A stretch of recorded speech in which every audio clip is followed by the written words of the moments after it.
It's ridiculous. He's like Tracer, except he has a Reaper ult as a secondary ability. Oh no. Yeah, it's pretty broken. And then he has like a skate that lets him just like get the fuck out of anywhere he needs to get out of. Oh my god, dude.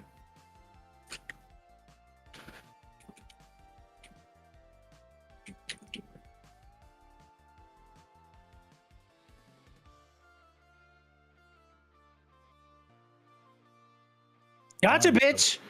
No way. Gotcha, No bitch. way. I actually traded. I've never traded in this game. Holy shit. That's the first thing for But everything, yeah, I guess. I just 1v1 to tank, like the best tank in the game. With Star-Lord.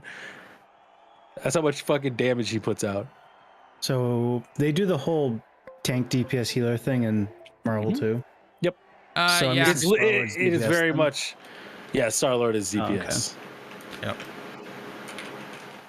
I hear your fucking The- ult over there, Rocket. The whole like team synergy stuff or whatever, you know, like where if you have certain characters together on the team, you can you know, really start to. That's incredible. It is fun. Oh, Her ult hit me from that, bro. Scarlet Witch's ult needs to get reined in. really? I saw some people using it the other day. It was not doing much, but you know. If you get touched by it, well, it's because people have learned to run. But I was like, oh, I'm clear. I was like 25 meters away, and she fucking one-shot me from full health. Oh, okay. What? So like, you know, there's definitely some imbalancing for certain characters because like Magneto's ults, man, that thing sucks. Yeah. Iron Man's ult can just be shot out of the air. So. Yep, I've seen that. Who else was it? Peter Quill's Star-Lord's, man, that thing is powerful. Yeah, his ult is fucking ridiculous. Where'd you go, Venom? Oh, hey, dude, Head and Shoulders, dude. How's it going? Like me or a doppelganger? No, you. Okay. I mean, unless hey, there's there's a lot of another guy in here doppelgangers. literally called Stunning Lemon with a Santa hat and long flowing locks. Those sons of bitches are copying me. He probably spelled it with a number. Stop there. copying me. There we go. I'm a unique little don't go on the snowflake. roof. Stop copying me. You know, Lemon, if you Here, want. Jeff. I'm here to clap those cheeks. there's a Oh my god. doppelganger. It's a guy with a Santa hat. It's a lemon ganger. I need health. Fuck my life.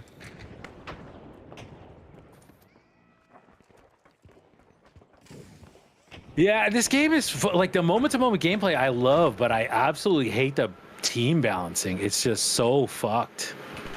That's the one thing I really it just like I'm shocked right now. This might I don't want to speak too early because I've had some teams hold off at the last section, but this might be the first time I've ever won 3 in a row. Something must be up. 3 in a row. That's what I'm saying. That's what I'm saying. I don't know. I think did we do like 3 in a row in finals the other day? We did 5 in It a row. happened. See, there you go, 5 in a row, and I was on the team.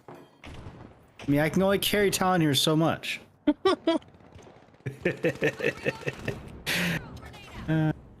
the way, Lemon, just careful if you're in the church at all because they're setting mines like everywhere. I've died twice now because we can't get up to the roof anymore. I mean, I feel like it's just generally if you're going into the church, you're asking for trouble. So I guess that's full stop all the time. You're there because you want to fuck shit up. Like that's the point. Back the fuck up. Not lemon, Venom. Why I say lemon? I mean, Lemon and Venom, they're probably connected, right? Yeah. Oh, Lemon is a symbiote, as they say I in wasn't the gonna tell anyone, but fine. as they help say in me. the Sony, the symbiote or symbiote. That's what they say in Venom, right? Yeah. Symbiote. Come here, Black Panther. Oh, I gotcha, you fucker. Shit. This time I just ran right the fuck away. I heard that Scarlet Witch ult coming. Oh, it's just a Loki. They're up on the roof of the church, by the way, Yeah. just so you know. So I keep getting caught up on the turrets. I keep trying to circle around them. I keep running into them. Yeah, they put a lot of turrets on top of the church, so little lower. Well, so the problem is that there's a big old E hold a pickup right where that turret's at. Like, come on, game. Gotcha, Get that shit bitch. on my face. Bobby actually getting another win? Maybe. I'm having a day, Talon. I got a job after 3 years of looking. It's like somebody's got a lottery ticket. I know. That's what I said when I got 3, what's it called, from the First Ascendant the other day. 3 of like the rarest material in the game in a row from one mission. I was like, I need to go buy a lotto ticket, man. Yeah, I got by a scratcher at the very minimum. Oh, not Storm's ult. Storm's ult's scary. Really?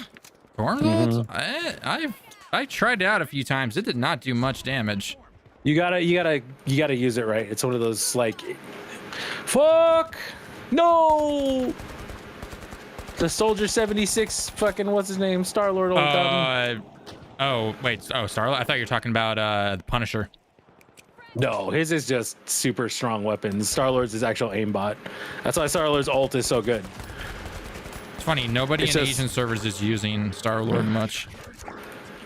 That's because they're probably using, I don't know, Spider-Man? No. Spider-Man's popular. I mean, yeah, some are use Spider-Man, but a lot are using Venom of all people. Oh yeah, he's brand new. Oh, I got stunned. Lemon, I'm coming to ow. Someone Jimmy. Oh, done. Oh god. Yell at the big boy here. Why is everything on fire again? He's shooting us from Yo, ow. the 4-piece. Oh my god. Get destroyed. No, I just got a fucking 4 kill streak, like with Star-Lord's ult. That shit's broken. I told you. I just went after the 2. Oh god. Oh, what the fuck? It's game over, motherfuckers. 3 in a row. Oh my god.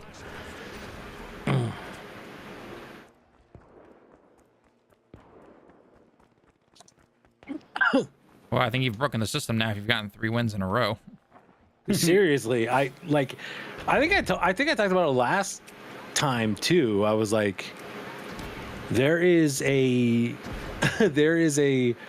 weird thing with this game where like you don't get the wins and losses like the right way. You know what I mean? I get that, yeah. As in, like, there's teams that shouldn't be winning that are? No, it's just like games should be somewhat balanced. You know what I mean? I mean, yeah, but at the same time, it's my understanding that they went out of their way with Overwatch to make games more thrilling. They would do things to kind of mess with the code to make it, those crazy play of the games and stuff. So maybe that's the case. Because it sounds to me very either really win quickly or well, very clearly, or you just don't win at all. Yeah, that's exactly what I'm talking about. But like I just don't feel like modern gaming that's not fun. You know what I mean? Like it's just like maybe it's because I've been having to play games with so much skill-based matchmaking for years that I'm used to that. But I'm just like I don't feel like having completely one-sided games is fun at all. It's not. I mean, again, that's we'll be talking about that soon. So it is when you're having a bad day. It's kind of nice getting like a really solid win. Like, yeah, I'm feeling pretty solid. I may be up shit's creek without paddle, but at least I won that game. But man, like one thing is if they end up changing it to where they go, okay, we're gonna put skill-based matchmaking. Because I was talking to Jester, to Will Talon, and he was like, yeah, I'm playing ranked and it feels very balanced. So I'm wondering if they have hardcore skill-based matchmaking there, and then they just go like, okay, and then casual. They have SBMM that's like completely just like, okay, we're gonna take people who won their last game and we're gonna put them on a team that's likely to lose.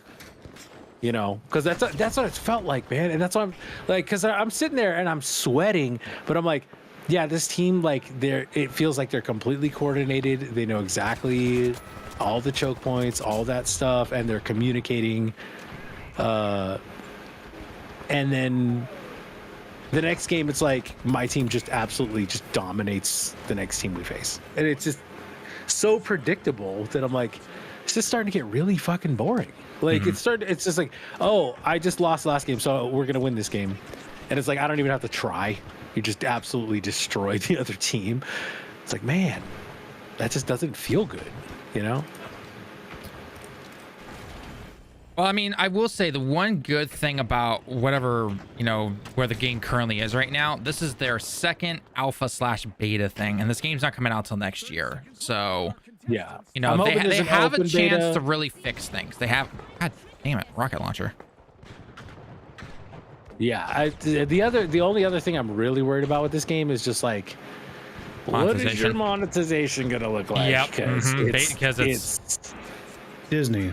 It's gonna be predatory. Well, it's Disney, Marvel, and it's NetEase, right? Yep. So yeah, like we lost? you know, Damn it.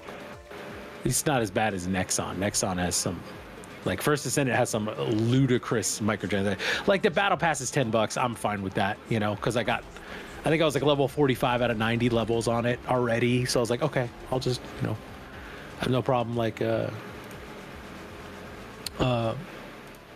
paying for that.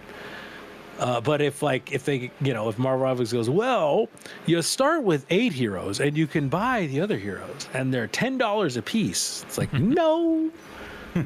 Like, under no circumstance. I'm like, sure, you don't necessarily need to play all heroes.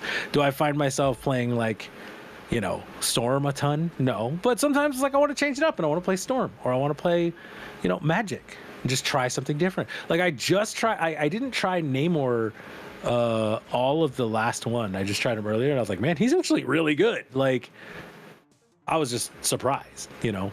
So like if they do that, then that's gonna be a bad look. Like, yeah. I guess we'll find out. But it's interesting because, like, I think if you get through their current battle pass that they're doing in the beta right now, and you get to level 30, I think you unlock permanently that Venom color, the blue Venom color.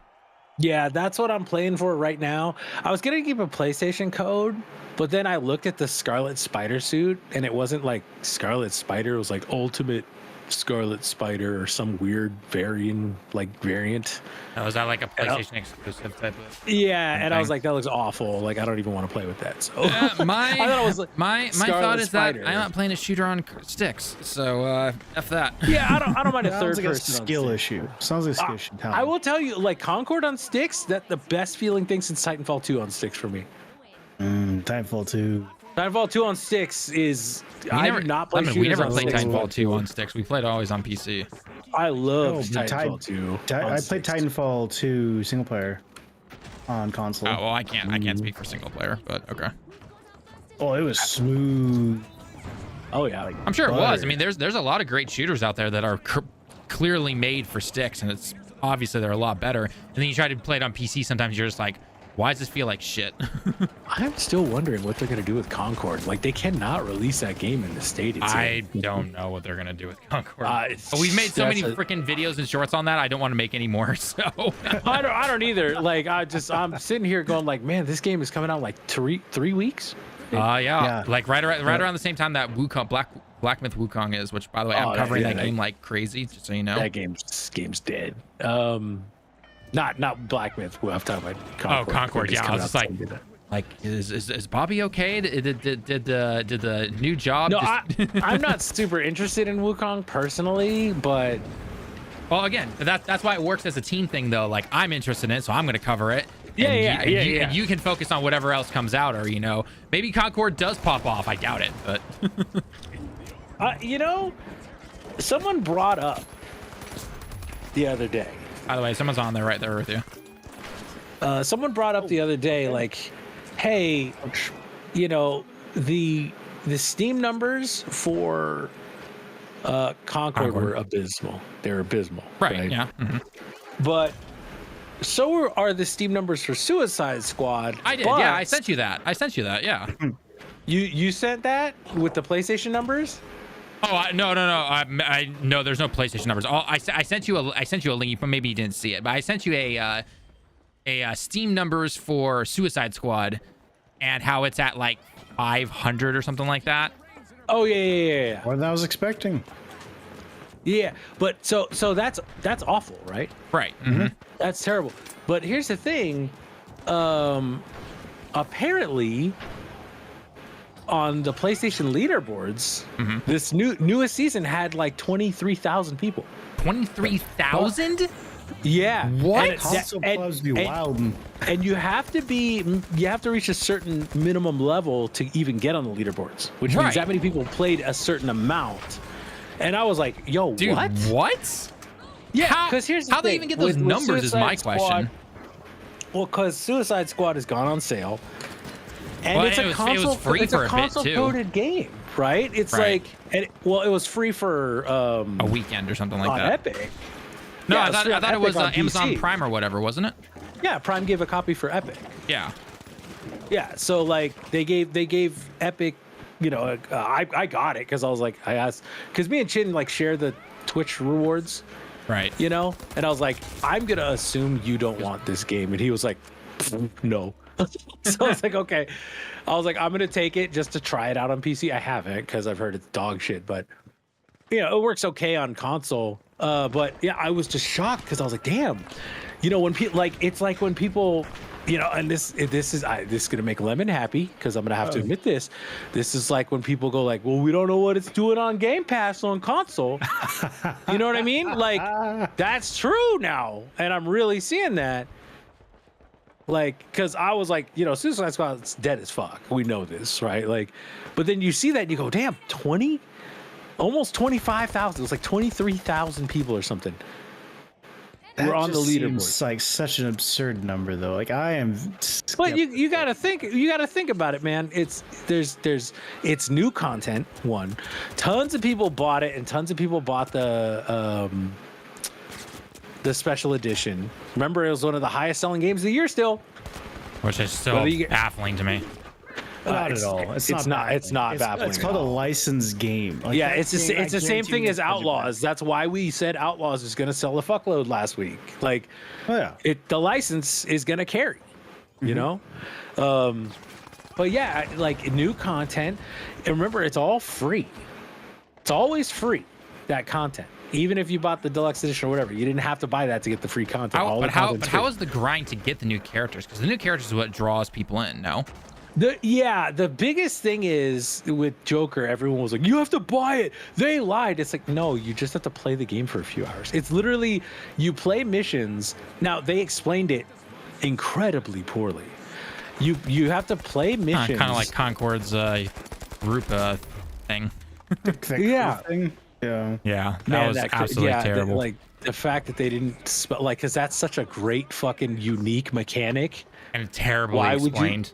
Yeah, why would you not be like, hey, check this out. You can buff the shit out of your character. Like, yeah. But yeah, Suicide Squad, you just run around, you do missions, and every time you do a mission, you get a rank up, right? So like, I'll do one, this Poison Ivy style mission or whatever, right? Or Penguins mission, and you get a level up. And so the missions take 5, maybe 10 minutes at most, right? That's if you're doing a super long one, and usually at the longer ones you'll get like 2 levels. But you do it until you get to level 25, and then a new mission opens up where you have to go kill one of the Brainiac variants, and then you get the new character. And so it takes like 2 to 4 hours if you're just very casually playing missions to go through and do it. You can do it in 2 hours if you do the one like super long mission that's endless. Because it'll give you like 10 levels at a time, like after you play for an hour. But yeah, they don't like explain that to you at all. Like, oh yeah, you just play missions and you'll unlock the character when you see this mission pop up. It doesn't say that anywhere, and everyone had to like work and figure it out. And it's like, oh, once I hit rank like 25, this mission finally appeared, and then when I did it, I got the new character. I didn't have to buy the character at all. right? But they don't tell you that shit. They don't tell you because they want to make the money off you buying the character. Oh yeah, no, that's the whole thing. Yeah, they want you to buy it, and Warner Brothers shitty. is trying to make some money back on this thing. Because wasn't it like 200 million down or something like that? I don't believe that. That would mean like the game costs. I mean, it's one of the top selling games on PlayStation in the year where Helldivers came out. Like, I have a hard time believing that it was. That's got to be some like it was a total $200 million project. Yeah, I thought that's what it was. Calculated. Wasn't it? Yeah, well, yeah, but they're saying. At least to me, it sounds like all the articles are going like, that game cost them $200 million. They lost $200 million because of that game. Whereas I feel like they spent $200 million on the game. They probably made back like 80 million. Probably. To Which is still, million. I mean, that's still like you lost. So it's still a big loss, but it's not like, it's just like everything. When people don't like something, they spin it the worst possible way. Oh yeah, no, that always happens. Speaking of which, if you haven't seen the thumbnail, Xbox sales are down 42%.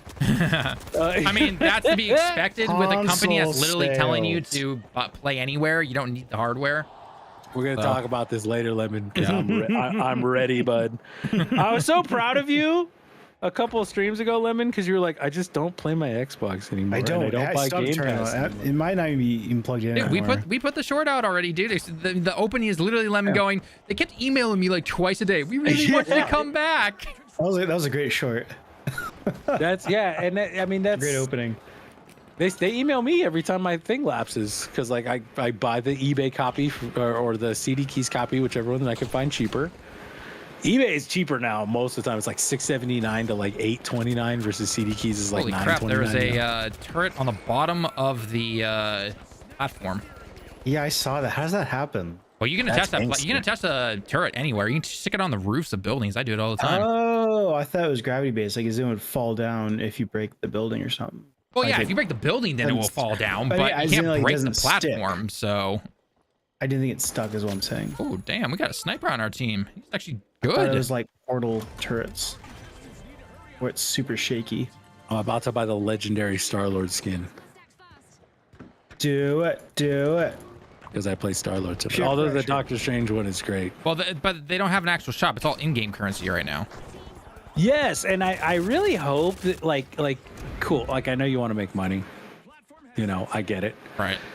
You could charge if you charge a reasonable amount, but if you like, even if it's just like a trickle base, like let me earn currency, man. Like Oh, he was. that's the thing about Helldivers. It's so great. It's like Well, you don't have to buy the battle pass at all for Helldivers. That's the thing. no, you can sit there and you can farm missions and get like 10 to like 40 like in-game currency, and sure it takes like 1,000 to buy it, and so it's gonna take you like 50, 60 missions to unlock. But there's other stuff that you're doing in that game while doing that though. That's the thing. Yeah, and if I'm playing enough to unlock it with that, like, who fucking cares? Like, I'm playing your game. I'm giving you my time. Right. Exactly. Yeah. That's like, yeah, it's just one of those modern gaming things. Modern gaming, dude. Modern gaming, dude. Okay, here. I'm going to show you guys. Like, this is what I'm talking about with these matchups. Let's see, where can I put this? Search. Oh, I can put it in the actual stream chat. So, like, look at this.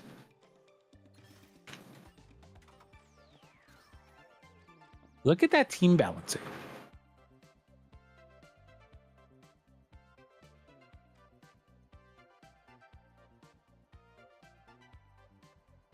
Put it in the stream chat.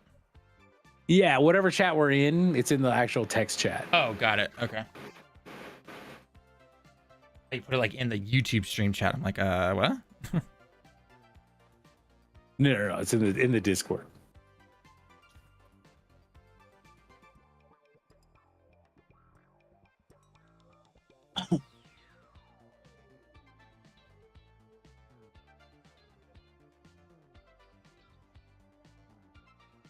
That is crazy. Like, Yeah, double digits down to 1 is the max on the other team for I'm guessing those are kills on the left there. Yes, kills and then deaths and then assists.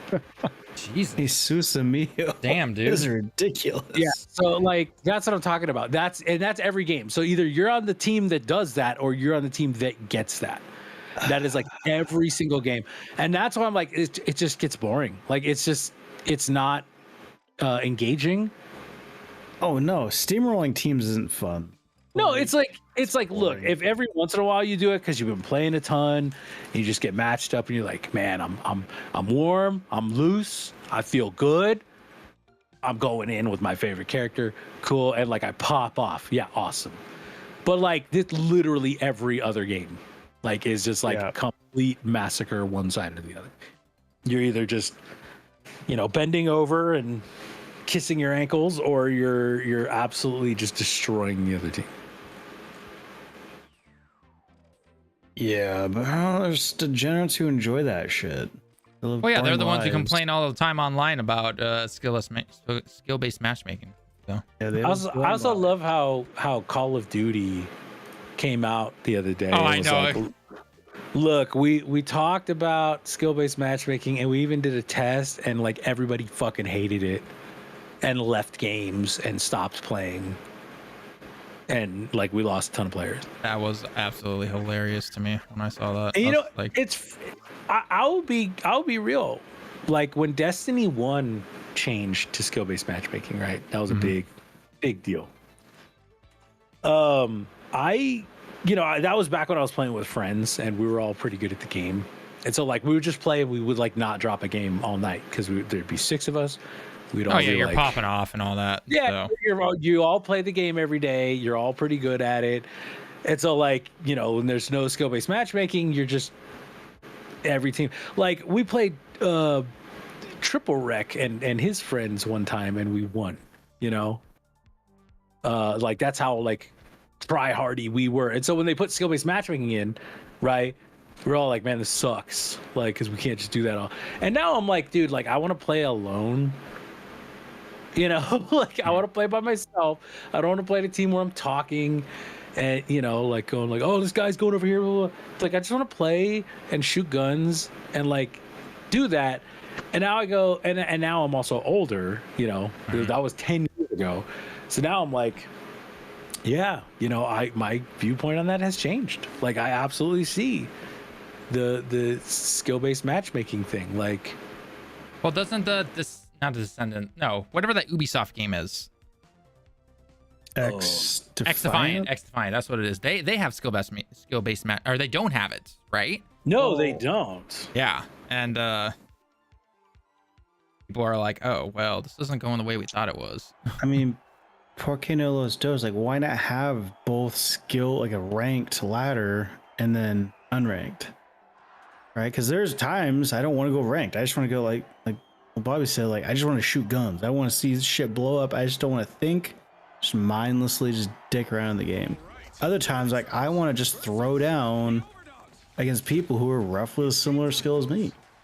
Well, so why not have both?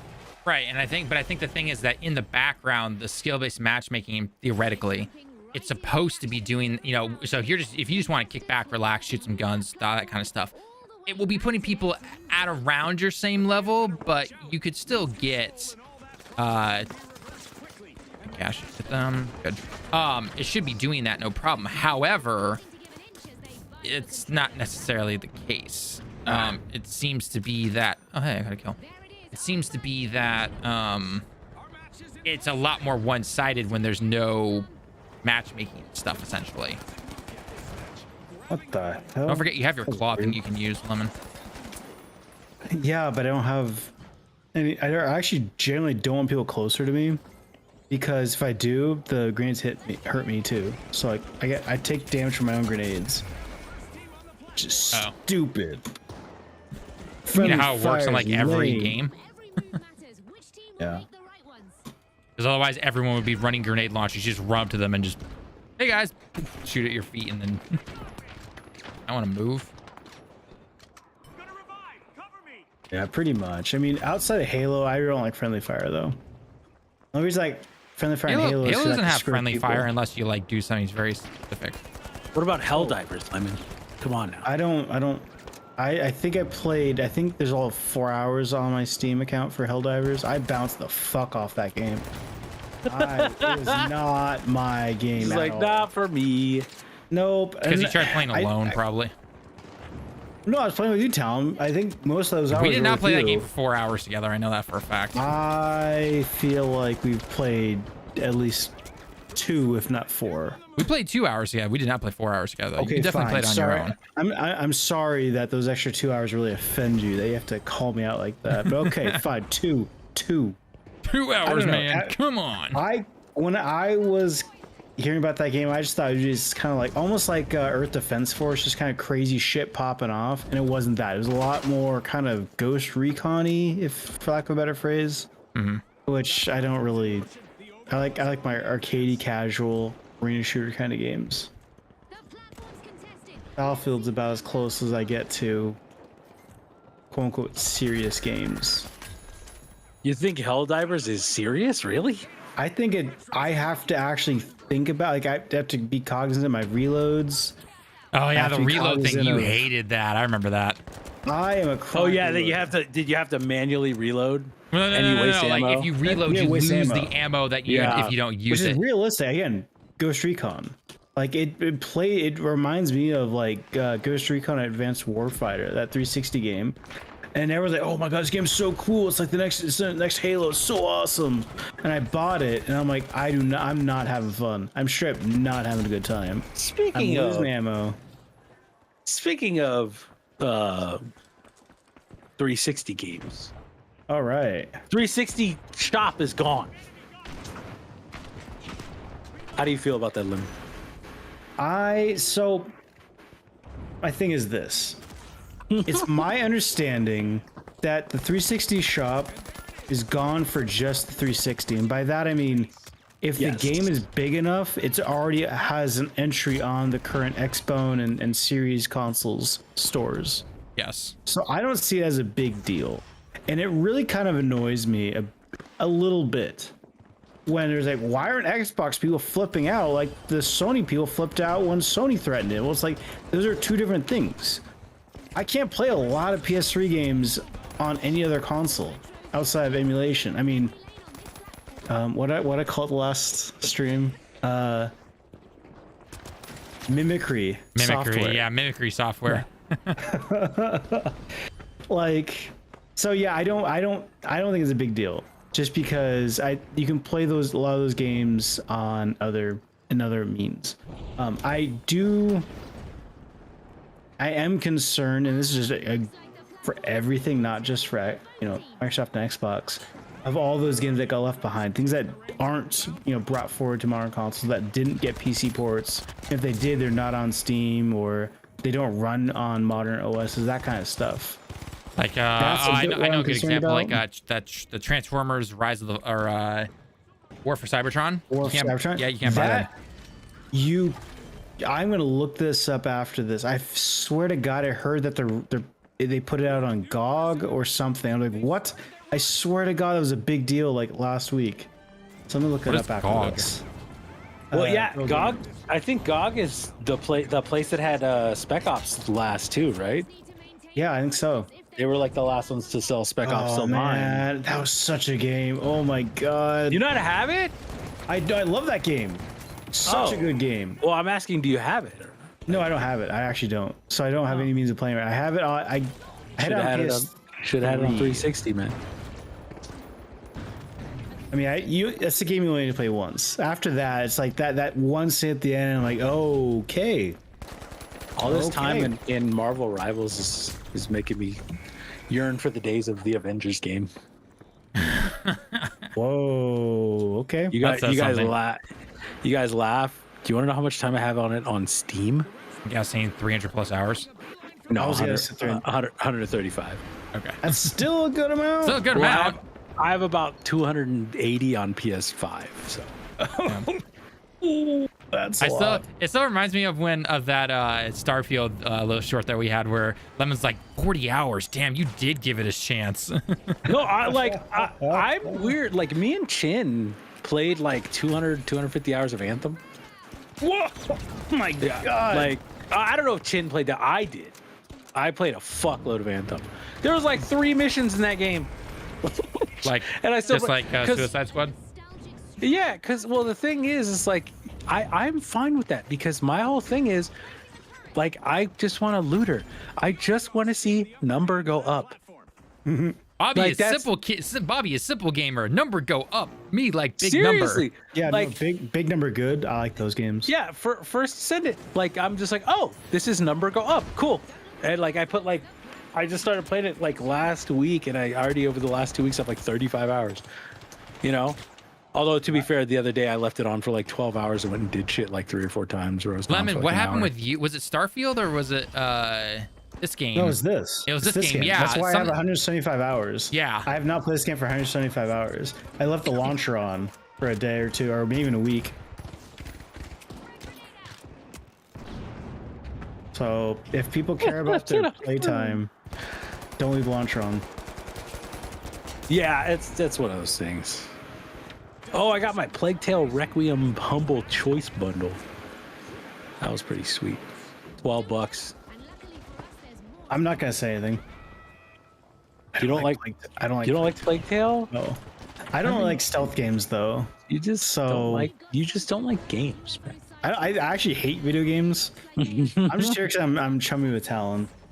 I actually am like livid right now just how much I hate playing video games. I can hear it in your voice. I can just hear it in your voice. You know what does? What is very frustrating is like I'm so over just, you know, we talked about, we had that short. Like I'm so over people just going like, gaming just sucks.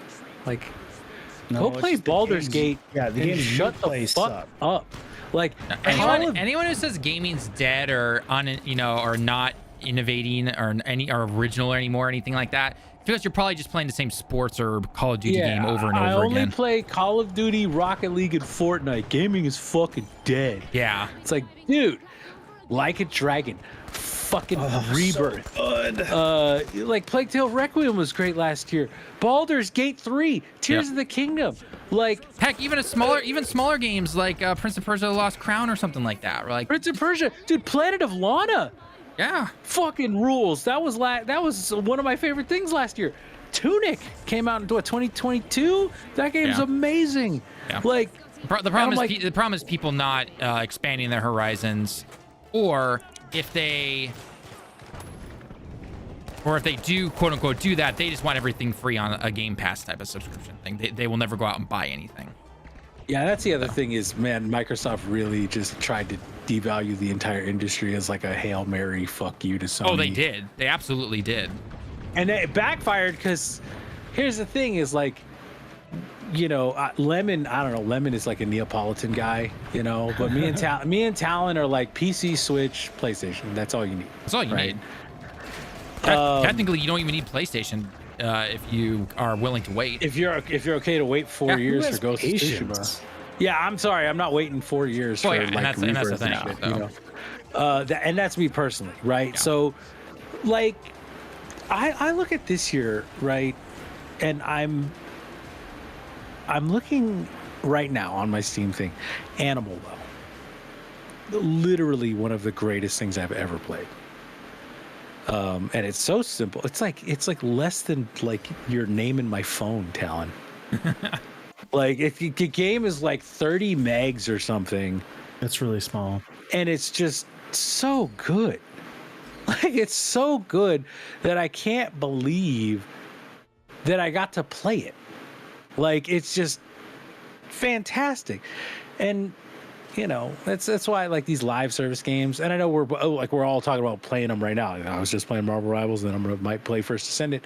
But like, if you're only playing live services, man, that's just so unfortunate for you. Because I was on my honeymoon this past week, as you guys already know. But for anyone who potentially sees this later on, I was on my honeymoon, okay, and I always bring my Switch wherever I go. You know, mostly for the plane ride. You know, flying over. It was a 6-hour flight to where we were going. So I can only watch a movie for a little bit of time, and then I want to play some games. I need my fingers moving or something like that. But there was one day during our trip, and luckily it was only one day, where it was just downpouring rain. Couldn't go outside really, you know, like thunder and lightning, the whole 9 yards, right? So it's like, okay, so perfect. We're at a resort for the honeymoon, so we're just gonna kick back and relax. Perfect excuse to do that, right? And I had my Switch on me, and I had, funny enough, brought a controller because I never knew if my wife wanted to play, you know, Mario Kart or double up on Mario Wonder or something like that, you know, just for fun, you know. But I ended up going. Not only did I end up playing Donkey Kong Tropical Freeze because I had gone back and was playing that game, but then I was just like, you know what? I got my controller right here. I'm gonna continue to play Metroid Prime, you know, HD. And everything like that, just kicking back and having fun. I'm just like, so good. I know it's such a great game, and I'm just like, God, people like expand your horizons. Like, okay, and this is not going to the people who, you know, have full-time job, a kid, you know, after school activities they help out with. Like, I understand, right? You get an hour or two, you know, you play one game, totally understand it, right? But for the people who are always complaining that there's never enough, or, you know, it's like, why isn't this? It's like, no, there is. You are just choosing not to try it out. And you are the typical, oh, it needs to be on free, quote unquote, free on Game Pass. Otherwise, I'm never going to buy anything. It's just like,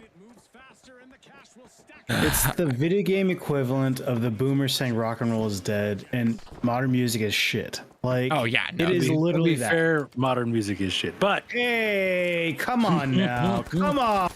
Just means you gotta expand your horizons a little, buddy. Yeah. Like, yeah. Taylor Swift everything can't best. Everything well I'm gonna get canceled for that. I've said all sorts of shit about Sony and Microsoft. I'm gonna say one thing about Taylor Swift, and then that'll be it. It's more of a case of popular. You have to expand your horizons outside of popular music. You have to go into like deep within Spotify and deep within the streaming services. I eliminated our teammate. Shit like that. See, Lemon says that, but he doesn't realize that you're talking to a guy who listens to like movie scores, you know. Oh, okay, yeah. Well, I mean, I listen to some old rock too, but like, you know, I like to hear people playing instruments, and you know, I generally spend most of my day listening to like movie scores and stuff, just because I put it on in the background. It's really good programming music. So there's lyrics I'm in. So that makes me so happy because every other programmer I know, like, it doesn't even matter. Like, I know a woman who's a programmer. She's 45, and she's like, "Yeah, I just throw on like electronica, like deep house," and I'm like, "Ugh." I've been like on a vaporwave thing for a while, but it gets boring after a while, and I just go back to what I call my mellow playlist, which is video game soundtracks and movies. I don't have a huge amount of, you know, symphonic. I have a couple of Beethoven tracks in there. I should have some Chopin though. Like, it's funny. In college, just on a lark, I took it's like music appreciation was the name of the class. And it was effectively just teaching you all the eras of, you know, quote unquote classical music, and man, it really makes you appreciate old school music like that. Just I really enjoy symphonic music a lot more than I did prior to that class. We got a lemon copier over here. He's using the grenade launcher. That son of a... Actually, a couple maps ago that happened to me. And he out grenaded me. I'm the weenie who majored in music, so I had to take like the music history, like full courses as my upper division. Music history is fascinating. I'm not sure I'd want to take a whole lot of classes in it, but like I feel like there's not enough documentaries and stuff on that stuff. Watch the roof. Well, yeah, it's because like people don't respect music the same way they used to anymore, you know? And can we set for video games?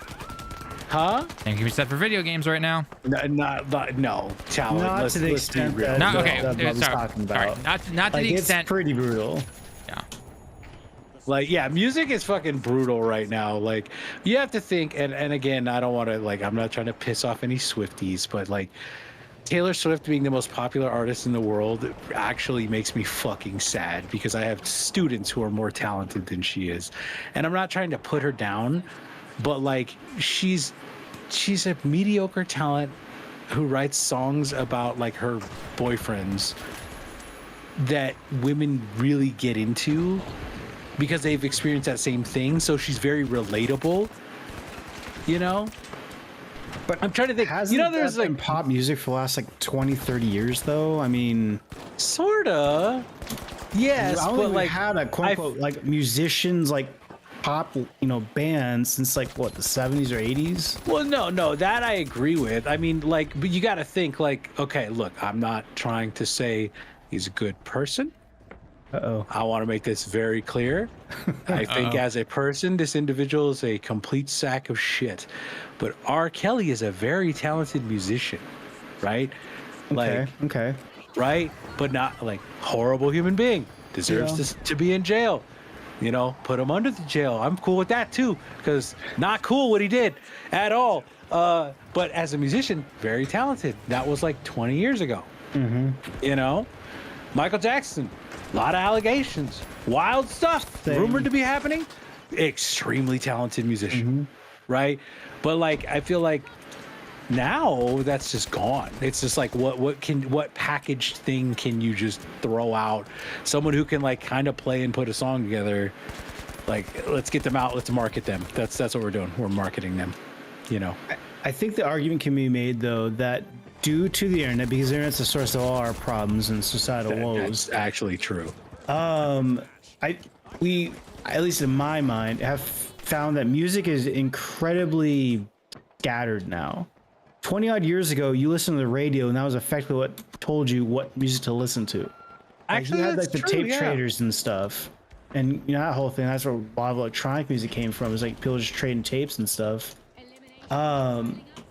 But nowadays, you have Spotify, you have Apple Music, you have all these subscription services. So a lot of people have their own niche to niche. Sorry, don't want to piss off the Frenchies now. They do have their time in the We're sun just all about pissing people off. I'm talking about R. Kelly, great musician. Taylor Swift, bad. Like, but I mean, I feel like it's just more people have their own kind of areas of music they listen to. Like absolute metalhead. Metal hasn't been relevant in probably 30 years, but there's all kinds of great metal to listen to right now, but it's not easy to find. Yeah. Like you have to go out and search for it. So good music, you have to search for it now, which is a shame. That is true. I actually agree. And it's a lot of it, again, when we were talking about this earlier, a lot of it just has to do with streaming and having everything on demand and like subscription services that devalue the whole thing, which brings us back to Game Pass. It comes full circle. Fucking Microsoft. It's all Microsoft's fault. It all up for the rest of us. I thought Spotify isn't not profitable or something like that, or no, it's profitable for themselves. It's not. Yeah, they don't pay royalties. That's what it is. Yeah, it's profitable for the people who made Spotify, but it's not profitable for like artists and everything. Yeah. And it's not even enough to bend over the poor artists. They also now have to add podcasts, audiobooks. Yeah, the thing that sucks too is that, like, as an artist, it's like, okay, so Tal, we've had the conversation about Game Pass, right? How especially indie devs are like, well, I can't not put my game on Game Pass. Although that's changing itself too, though. So yeah, if it's going to Xbox, I have to put it on Game Pass because no one's going to buy it. No one's going to buy it. I'm not getting. They're not going to buy it because they don't want to buy anything. They want to play it on Game Pass. So the only chance for them to make any money, if I'm putting my game on Xbox, is to put it on Game Pass, right? And with Spotify, it's the same thing. Like, you have to put your shit on Spotify if you're a musical artist. Yep. You have to, like, because that's the most popular platform in the world. You do that, you hope that people will like pay you money to see you live, and which, I mean, that's traditionally where artists have made all their money. If you guys didn't know that, it's just more extreme than it was, say, 20, 30 years ago. Instead of the record company screwing you, now it's both the record company and the streaming services collectively screwing you. Which is funny. You hear back in the day, right? This is back when I was 12, 13. Right, when I really started getting into like heavy metal and stuff, and I would go buy like Metallica's album, like the Black album, right? Yeah. So like I'd buy that. It was like $11.99, $12.99, and I remember hearing like, Metallica has like the best royalty rate in the music industry. They get like $1 per record. And I remember thinking, like at 12 or 13, like, wait, I'm paying like $12, $13 for the shit, and they get $1? God damn, that's fucked up. Like, they get less than 10% for busting their ass to write and record all this music. Like, and I know the record company puts the money for them to record it and all that, but like still, like they're the ones that write all that shit. Fuck record companies. It's bullshit. 100%. That's the way it goes. And so I mean, it was supposed to be that. Oh Jesus Christ! What was the name of the website? SoundCloud, not SoundCloud. Napster. No, the music. It's not streaming, but you can buy music on there, and it effectively is nearly all to the artist. It's not SoundCloud. It's iTunes. No. Oh my God! It was bought out by, I think it was Epic, and they absolutely fucked it up. Oh, I know what you're talking about. Oh my God, that's a great it's the one where site. you could like independent artists could upload. Yeah, exactly. So that was supposed to be. And wasn't it SoundCloud? No, SoundCloud was the one that you just drop like X amount of clips. Like a lot of like the SoundCloud rappers and stuff came from there. Hence the name. It wasn't there because SoundCloud was that one. There's another one. SoundCloud is like you put mixtapes on. This one was actually for dropping albums, and EPs, and stuff. It's gonna drive me the fuck. Bandcamp. Was it Bandcamp? Thank you. Yes. I had to look it up. Bandcamp should have been. Was supposed to be the thing that frees you from the record companies. And Epic fucking buys it and then Epic buys it, destroys it. I'm surprised it's still running. Well, it was like, you are the chosen one. That's literally what it was. And I say that as I probably have. I haven't bought a huge amount of stuff on there. Mostly just like I said, vaporwave and stuff. Because that's really all you can buy. Because it's so, you don't know about vaporwave. It's pretty much unmarketable because it's a whole lot of chop and screw and copyright issues and stuff. So, but Bandcamp's super kosher with that.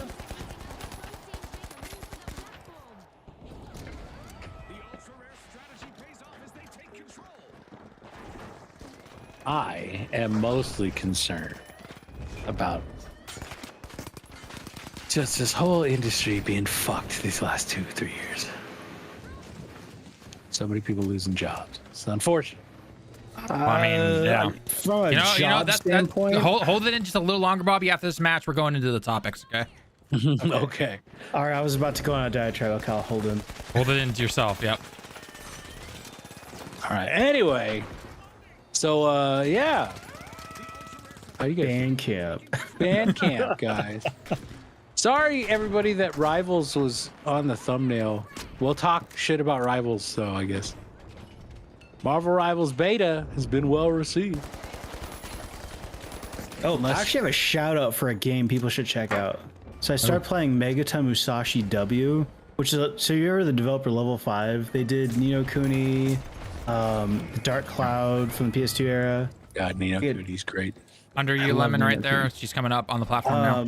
So they made this like pretty much like a good giant robot Gundam kind of game. It's super good. Came out this year. No one's talking about it. It's pretty fun. I'd buy it on discount, but it's a solid game. Regrettably no physical though. I'm playing it now. I am so upset because, I told you guys earlier, I was like, I'm gonna treat myself. Deadpool. I bought how was soda the at movie? movies. How was it? It was so much fucking fun. I want to watch it. highly recommend. It's so much fun. Like, you got people out there going like, it's boring, but it's fucking Deadpool. It's supposed to be stupid. No, I've seen some of these reviews about how it's like the story wasn't deep or anything like that. I'm like, deep. It's Deadpool. Fucking movie. How have you not realized it's not deep? It's fucking Deadpool. Tell me you haven't seen the first 2 Deadpool movies or read the comics without telling me you've seen haven't seen the last 2 movies. Exactly. Drop that meme and that's perfect. But I looked at that and I was like, okay, like, let me do that. Like, I'm gonna splurge, spend a little bit of money, and then like as I'm getting out of the movie, I see a thing that's like, oh, the Final Fantasy Pixel Collection is on sale. And I'm like, God damn, I want to buy that. I want the Pixel Collection, but I really just want the Super Nintendo ones. Yeah, I mean, that's what the Pixel Collection. Oh, well, I guess there's the Nintendo ones. Well, because when it came out, like you could only buy the physical version of it, like on like PlayAsia and stuff. Yeah, I want a physical of it, but I don't want to drop like 80 bones on it. Like I want it. It's a little extreme. Oh, you want the Switch one? Yeah. Oh, okay. Behind you, Lemon. Yeah, I was gonna buy it for individually. I was gonna buy it for Steam, you know, for the Steam Deck. How much was it for Steam? I think it's like instead of like 80 or whatever, it's like 60. Okay, that still just seems extreme for a bunch of old games. Like I don't know, maybe I'm just cheap. But No, it just seems- I can understand it because that's me too. I'm like, man, I wish it would drop to like 45. 45, you got me. Yeah, 45 is easy. a good price for it. 45, you got me think it easy. needs I to go buy it. okay. Like 45, I'm go because you know why? Because I just bought the Kingdom Hearts like Steam for like 40. And those And I games was are like, I much felt- newer than. Yeah, they're much newer. They require much more work. There's like 5 games on that 1 and 2 remix thing, and then the 3 is just like 3 in the DLC. You know. My only issue with that is just that I have those games. I bought them each for like $10 on PlayStation. Unless Yeah. you really want a Steam Deck, I would like just buy it on PlayStation. You'll save like half the price. No, that's. I mean, I already have them on PlayStation. Oh, then you just want to see. Oh, gotcha. I literally wanted it on Steam Deck because like Yep. since they announced it for Epic, I was like, man, I want that. And then I was like, oh, you could play it on. Maybe I could get it and play it on Steam Deck. And then they were like, oh, it's actually just such a pain in the ass to run it on from Epic. And then they announced it for Steam, and they're like, yeah, it's Steam Deck verified. And I was like, okay, I'm buying it. Well, if you had Epic, a log Epic must have ally, really you could thrown do it. some money Square's way to get it for that long. Oh yeah. Yeah. I mean, everyone wants to shit on Microsoft, but Epic plays those same games too. Oh yeah. Oh, every company. Yeah, and does. then Epic also is like, well, we don't want to like.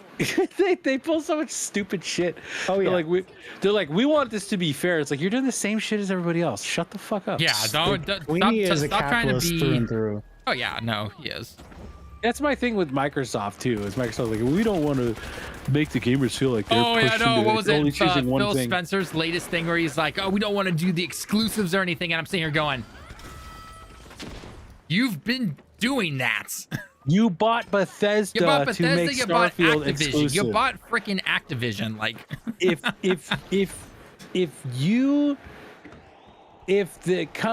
you knew there was any chance that you could get away with going, we're making Call of Duty exclusive, and not everybody not like immediately going, no, you're not gonna just do that.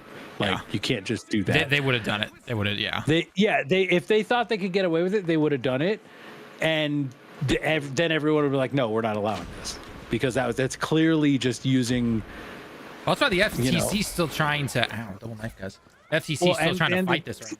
And the FTC was absolutely right because they 100% did everything they said they weren't going to do. The only problem with the FTC is how they handled it. Like, I can tell you right now, like, a lot of us online are not lawyers, but there are so many talking points that we're like, why aren't you bringing this up? Why are you bringing up this?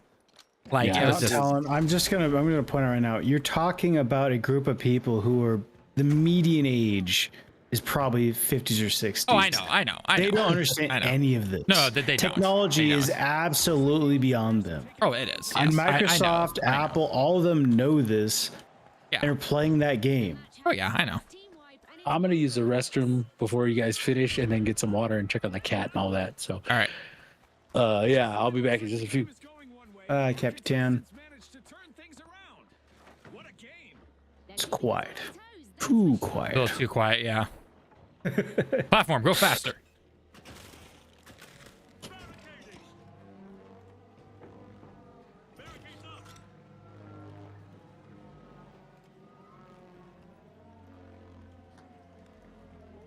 Their entire team is still here, so we must have gotten a team wipe on them. Oh, here we go. Here we go. I'm detected. They know I'm here.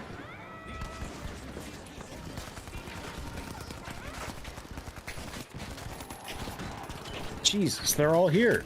Yep, their entire team is here. Found them. Bastards. Oh, you're being revived right now. Yep. I see. Oh, I was. Yeah, we had a grenade Mega launcher, dude. Ah! damage. Crap, sword lady came through. Oh, we got the thing pretty far, though.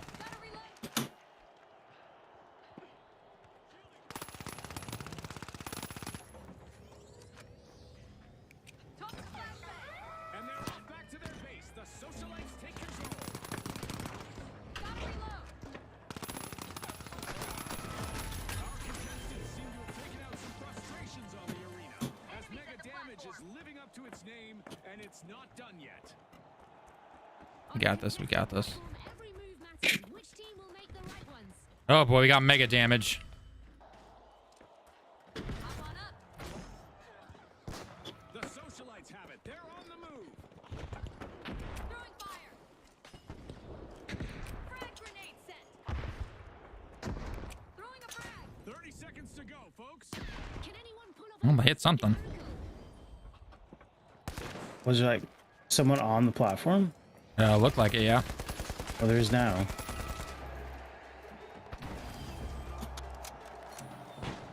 Oh, hello, boy. How's it going? Haha, sucker. Little kid tried to kill me. I said, F you. 1. And the platform, so all we gotta do. Yeah, let's go. Winner! Boy, winner. An incredible match concludes with the ultra rares as the victors. And with that, we'll see you next time at the finals. Because her long, luscious hair, wasn't it? Carry the team.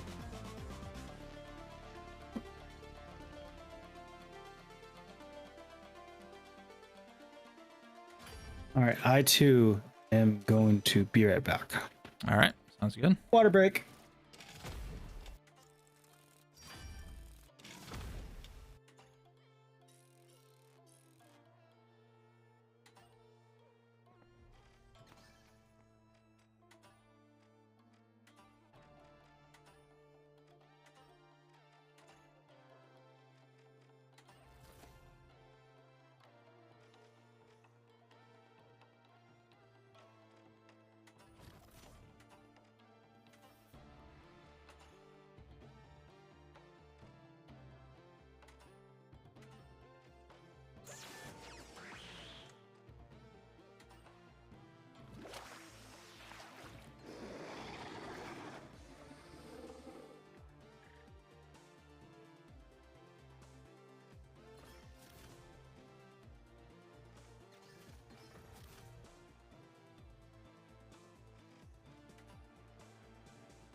Okay.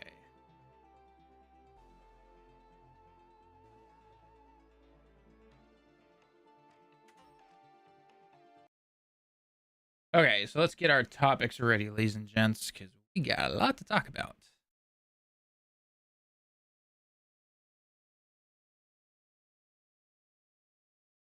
All right, I'm back. All right, I just exited the game. I'm getting the links up and everything. Yeah, this game is absolutely warming my room up. It's here's way too hot for the summer. First world problems, am I right? Yep.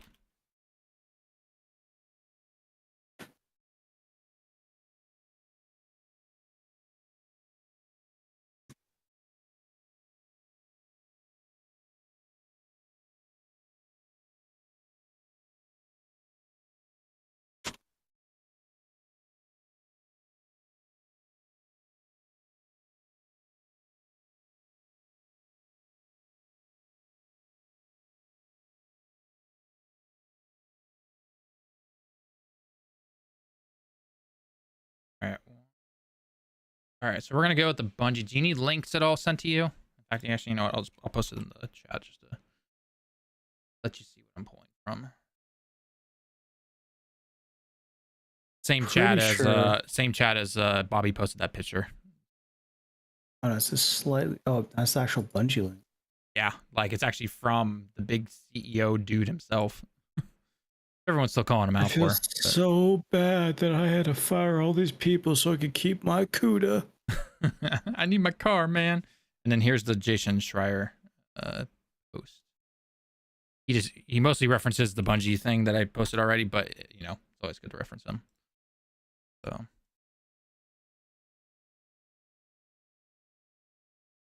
right, let me just fill my water and then we'll get started. Capitan.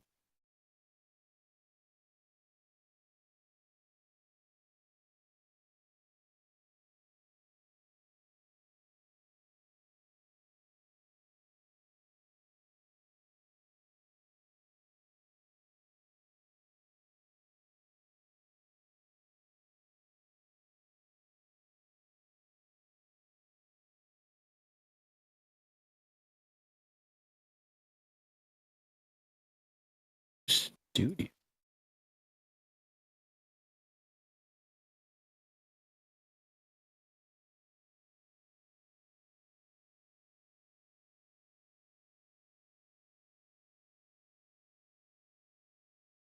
All right, I'm back. Oh, Talon's gone.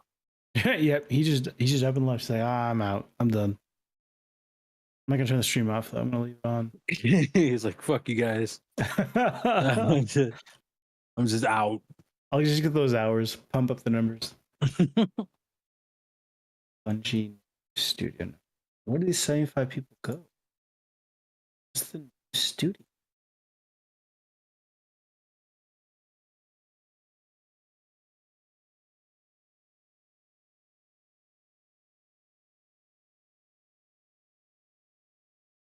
I will say though, it's crazy seeing that. It's like, oh yeah, let go 220 people. That's only 17% of the studio. Bungie's massive. They are, but I mean, they were crap. supposed to have 3 IPs going by now. Yeah, no, Valorous they should have been, but I just always think of Bungie as this small Halo making studio. And No, they has haven't been that. has been a not been long that time. for decades at this point. Yeah, but I mean, I think Destiny released in 2014. I remember when it was announced. No one knew what to do with their hands, so they just stand there awkwardly announcing the game. All right, is Bobby back or is it still you, Lemon? Yep. Hello. Oh, he is. Okay. All right. Bobby, I posted the big Bungie link that I'll be referencing mostly, along with Jason Schreier's little post.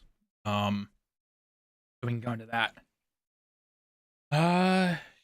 Good to go. On the. That's what I should check real quick. I'm always paranoid that this thing's not going to go through on the streaming PC and everything like that. And in a second. Downloading the Visions of Mana demo. Ooh, Oh, good. I gotta Very try good that job. out. Yeah, I want to try that out. Yeah. Yeah. Stellan, this is like what you should be doing on these streams, man. Like if there's a cool demo out, play that I shit. didn't even know the demo was out. Yeah, the demo came out a couple days ago. And You then live there's in also- Japan. I was on my honeymoon. You don't have a honeymoon. Yeah, Lies. no, the pictures of my wife and I. Yeah, no, totally. That's just, hey, fake news, right? They could fake the moon landing. They could fake the honeymoon photos, Talon. Love it. Yeah, technology's come a long way. That's right.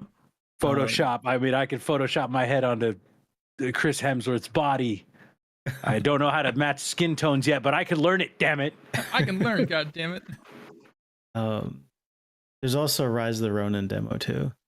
I did see Oh, that. yeah. Yeah, I I gotta gotta try Well, that. The thing is, I don't know if it's actually a demo or if it's just like a It's the perk. first. of It's the PlayStation first Plus, level, though. I think, or something like that you can try out. I gotta play Remnant because I never played that first DLC, and I think their second DLC came out, and they're gonna do their third one pretty soon. Hit the I recordings gotta play button. Remnant. Recordings are going. Still played it yet. All right. Just either Renegade or James, whoever ends up editing these, just know that I got the ground loop isolators that James recommended to me because there's apparently some static stuff being picked up because this is obviously being recorded on the streaming PC and all the audio is coming from the game PC and yada yada type of stuff. So I got those. Hopefully it's working. Let me know. I'm obviously assuming that the little ground isolator thing has to be touching something. I don't know if that's actually technically how it works or if it can technically hang in midair. But regardless, hopefully this is working out better than what it was the last couple of videos and everything. So, I mean, in the end, I could just simply blame Lemon and Bobby and, call it a day and all that. But, I'm better. That's Go right. for it. I'll survive. All right. So again, first topic we're going to talk about is all the Bungie stuff. Okay. Cool. Sure. It's official. Bungie's dead. Wrap it up. It's all done. They have officially gone into Sony. Kind of. Let's talk about this, shall we? What's going on, guys? Talon here from Direct Gaming. And if you haven't been online in the last 24 hours, then you might have seen that Bungie's laying off more people. Yay, more layoffs. It's always happening around this time right now. And especially 2024 has been absolutely ridiculous when it comes to layoffs, but we already know this is all due to what happened over the last few years, and now we're all paying for it, especially developers, but unfortunately the big wigs are not. And once again, Bungie is in the shooting range here, and everyone's just like, what the F, Bungie? Because if you didn't know, they have laid off over, I believe, 15% of their team, essentially. According to Jason Schreier right here, Sony's Bungie is shrinking from 1,300 people to 850. 220 people as of today, which is the 1st of August in Japan, or aka July 31st over in the States at the time this happened. 220 people were laid off. 155 people are moving over to Sony, aka they're basically integrating some of those, not the 220. From what I understand, 220 people are just laid off. They're gone. Then another 155 people are moving into Sony. And then it says here that up to 75 people are being brought in for some kind of new studio thing, because apparently they're working on some kind of new fantasy action adventure game, from what I understand. I'm not 100% sure on some of those particular topics, because that sounds like pre early development, essentially. But it's not looking good, essentially. And obviously Jason Schreier here does have a quote where he says, "We are overly ambitious. Our financial safety margins were sorry, can't even speak. Editors, cut that." That's what I do love about doing these little stream things, is I can just say that. So sorry, let's go again. We were overly ambitious. Our financial safety margins were exceeded, and we began running in the red. It says CEO Pete Parsons. If I'm pronouncing that right, I don't give two shits, because people are giving him a shit ton of crap online right now. And funny enough, his Twitter is actually private right now, because I guess he bought too many cars with all that nice Sony money and everything like that. So let's take a look right here, though. As of this is the official Bungie article. This is on their website, as you can see right here in front of me right now. It is not looking great. And actually, I just realized before I do anything, I need to actually show this. Sorry. I was gonna say it's just a black screen. It's just a black screen. I realized that. We'll start it over. Editors are gonna have fun with this one. Hey, this is on Talon. This is all on me. This is all on me. I know. It's all on me. Yada yada. You know the deal. Okay, there we go. Now you should be able to. I can see now. Hey, there we go. Okay. So, all right. Editors obviously cut out that obvious part. Coming from the official Bungie news article right here. This is their official website. This is no news article. This is nothing. This is their official thing from Pete Parsons himself.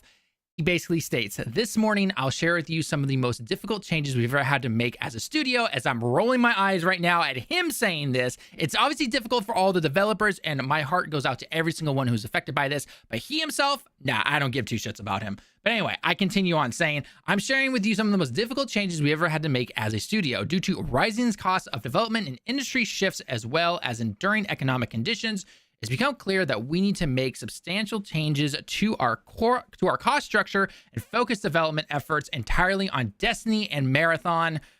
Who could have seen this coming? So I guess that Gummy Bears game is officially dead, whatever the F that game was.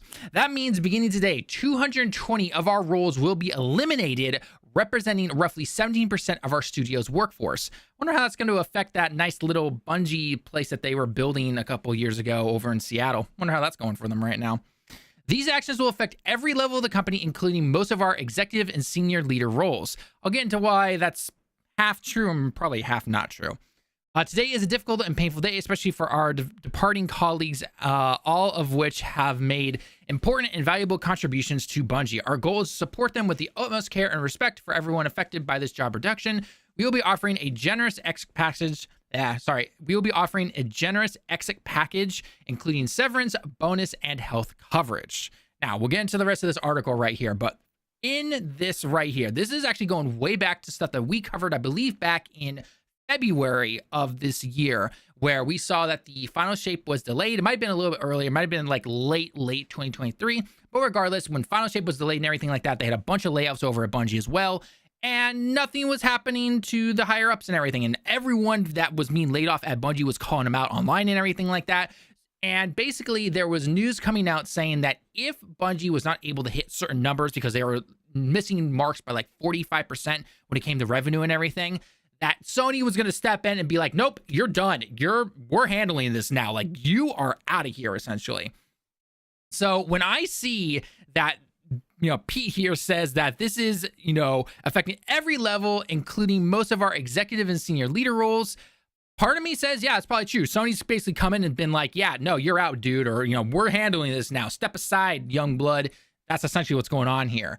But it is just, God, when I saw this today, I was just like, are you kidding me with this right now? And I mean, we've been seeing tweets all day about ex-employees now and everything. I mean, this one kind of broke my heart, essentially. There is someone named Kelly Bean here. Shout out to her. Try to show as much support as we can for developers and everything. But she says, I've been impacted by the layoffs announcing this morning. It's been a privilege working for everyone at Bungie for the almost 5 years.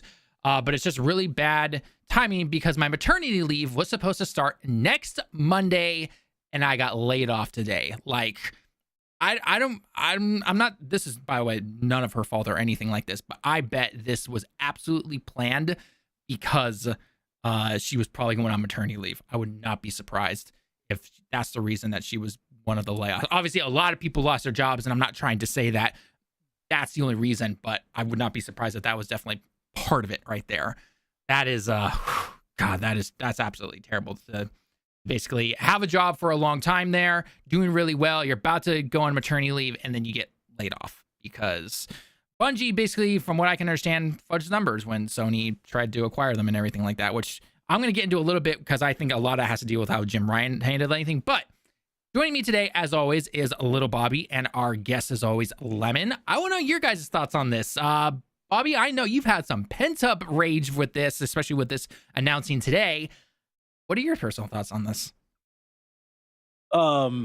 Yeah, I just think that this shit is ridiculous. But like Bungie, we've talked about Bungie a lot because we're me and Talon are huge Destiny fans, and I know Lemon used to play Destiny, but like me and Talon still play Destiny pretty actively. I mean, I'm a little more in and out than I used to be, but I'm definitely more in like and out I love now. that. Yeah, I love the franchise. It's one of my favorite game franchises of all time. Like I would say it's up there with like Mario and Zelda as one of my favorite franchises of games, and like Halo, another Bungie one, as one of my favorite franchises of games of all time. At the same time, like I know exactly what these people feel like because this is exactly what happened when I was at EA. Like I remember this is one of the things that pissed me off was reading about Pete Parsons and his fucking cars, because I remember not too long before we got laid off at EA back when I worked there, seeing Peter Moore park his brand new Aston Martin down in his special spot, the parking garage at EA. Like he had like a brand new Aston Martin, a couple $100,000 for that car, just chilling in the parking garage. And then, like 2 weeks later, we lose our jobs. So I literally know exactly how these people feel. It's horrible. And for me, like I never went back into games, maybe, but I mean, now I don't want to. Why would I want to now? Why would anybody want to be in games now? Bungie just had, we said it before, it's been completely mismanaged. The C-suite, in my opinion, needs to just be completely Gutted. It'd like, if the person I think who said that Herman Hulst is now in charge of Bungie, I think it was Jeff Grubb said it, and Jeff Grubb tends to know what he's talking about. I give him like 85%, on his accuracy. Very, very, respectable in what he says. And he just said, yeah, Herman Hulst is in charge of Bungie now. And, I assume that's why they folded people into SIE, yep, and why, they took off people who were, who had that dormant IP and spun them off into their own little new studio to make it happen. That actually, to me, is very exciting. Taking 75 very talented people, spinning them off into a small studio that can work with a budget that's under control, and getting a good game out is what Sony needs to be really focusing on. And kind of cutting that bloat of Bungie's executives would be a really good start. Like that, just like get them out, get them out. For those of you who don't know, when Jim Ryan, the ex-CEO of PlayStation, stepped down, it was taken over by two CEOs now. There's a CEO, basically, I believe he's here in Japan. I'm blanking on his name at this particular moment, but the other CEO used to be the head of the makers of like Horizon, Guerrilla, essentially. He used to be the head of Guerrilla. So now he's been bumped up to one of the CEOs. So if now this hasn't officially been confirmed, I guess we should say, when it comes to him being the head of Bungie now, essentially. But I would believe it. I absolutely would 100% believe it, simply just due to the fact that this has been reported that if Bungie couldn't get things under control, Sony was going to step in. And guess what? They've stepped in now, essentially, right? They're just like, nope. And even like this little post that we have up here on screen right now, an ex-employee of Bungie who was laid off calls on Bungie CEO Pete to step down. Also says he's a liar and a thief and claims that it isn't on Sony, but Bungie leadership. This is the exact same thing that we heard back in the last round of layoffs with Bungie and everything. Everyone was like, no, this isn't on Sony/PlayStation. This is on Bungie leadership and everything.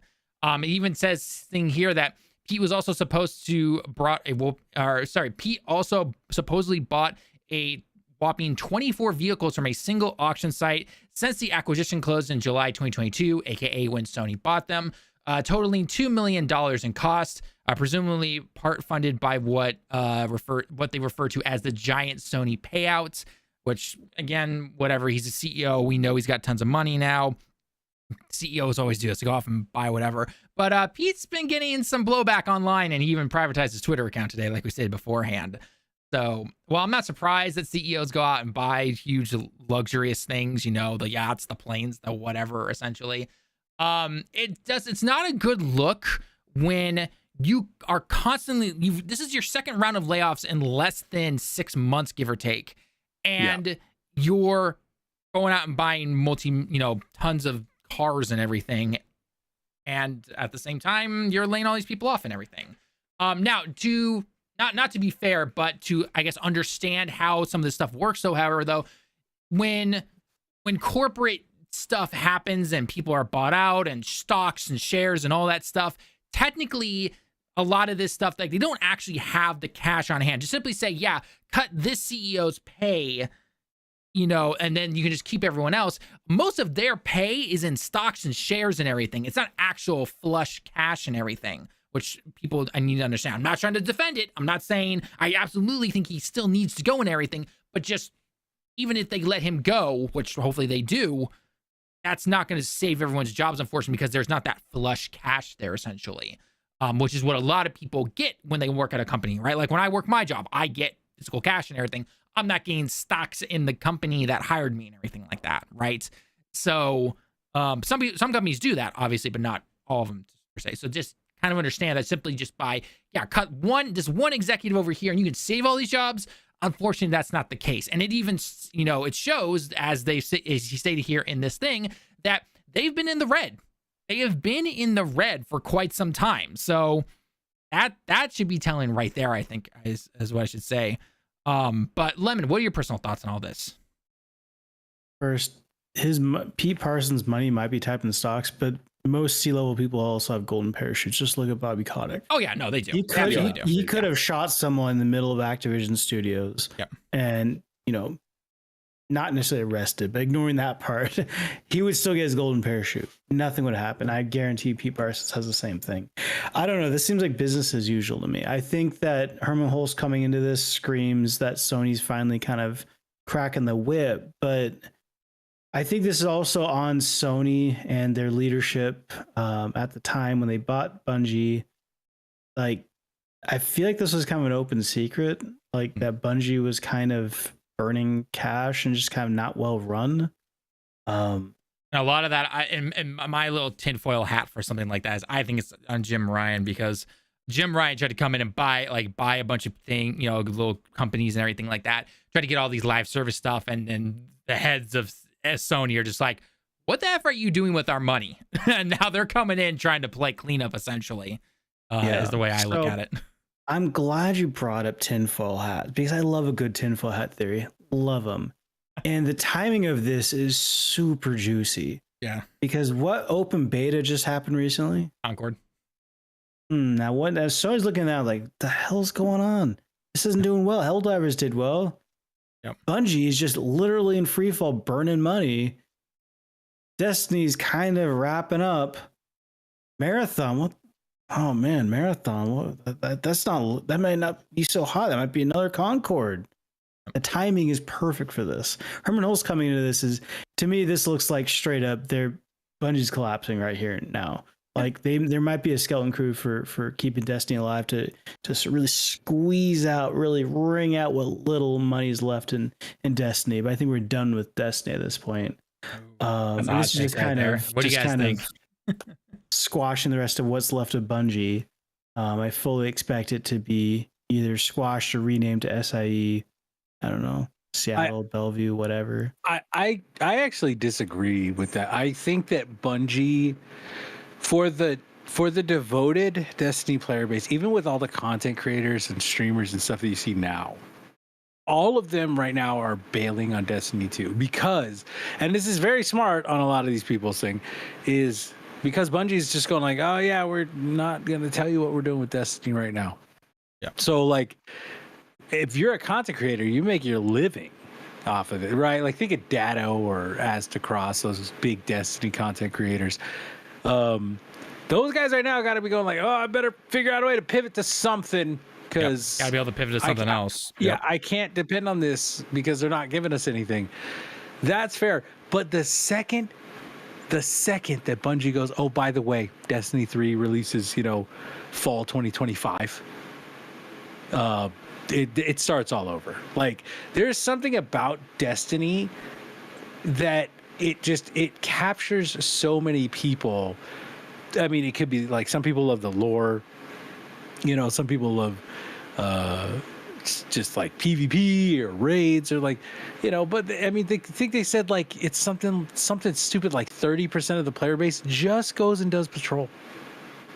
They log in. Weirdos. Yeah, they log in and they go do some like public events and like some bounties on a planet and get a couple guns and a couple pieces of armor and they have some fun shooting aliens and that's it.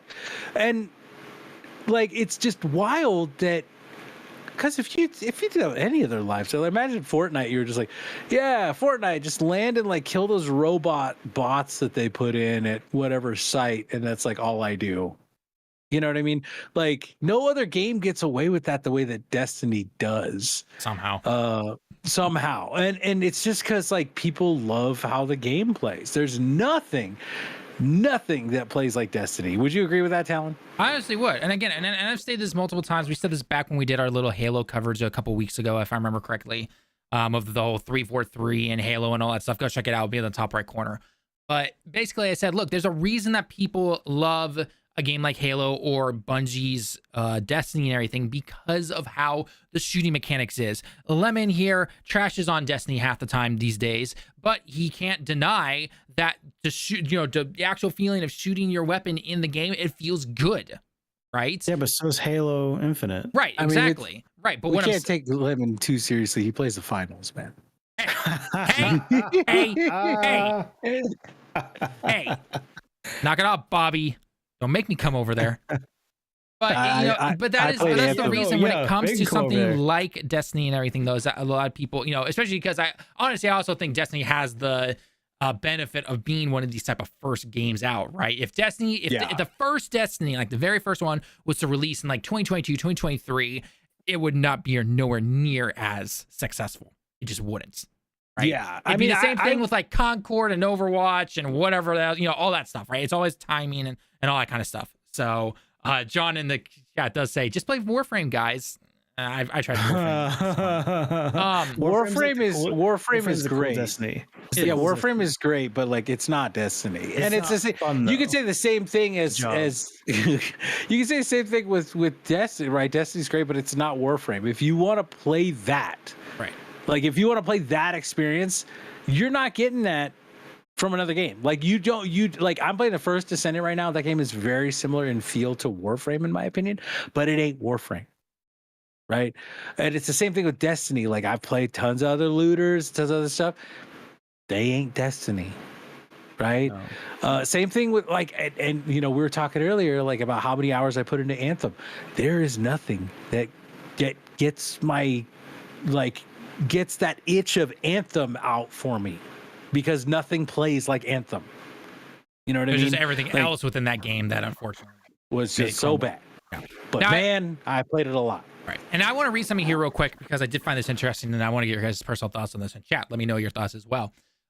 Continuing on in that article that we talked about, that Pete, aka the CEO of Bungie, said, I realize all this is hard news, especially following the success that we've seen in the final shape. But as we've navigated the border economic realities over the last year, and after exhausting all other mitigation options, this has become a necessary decision to refocus our studio and our business with more realistic goals and viable financials.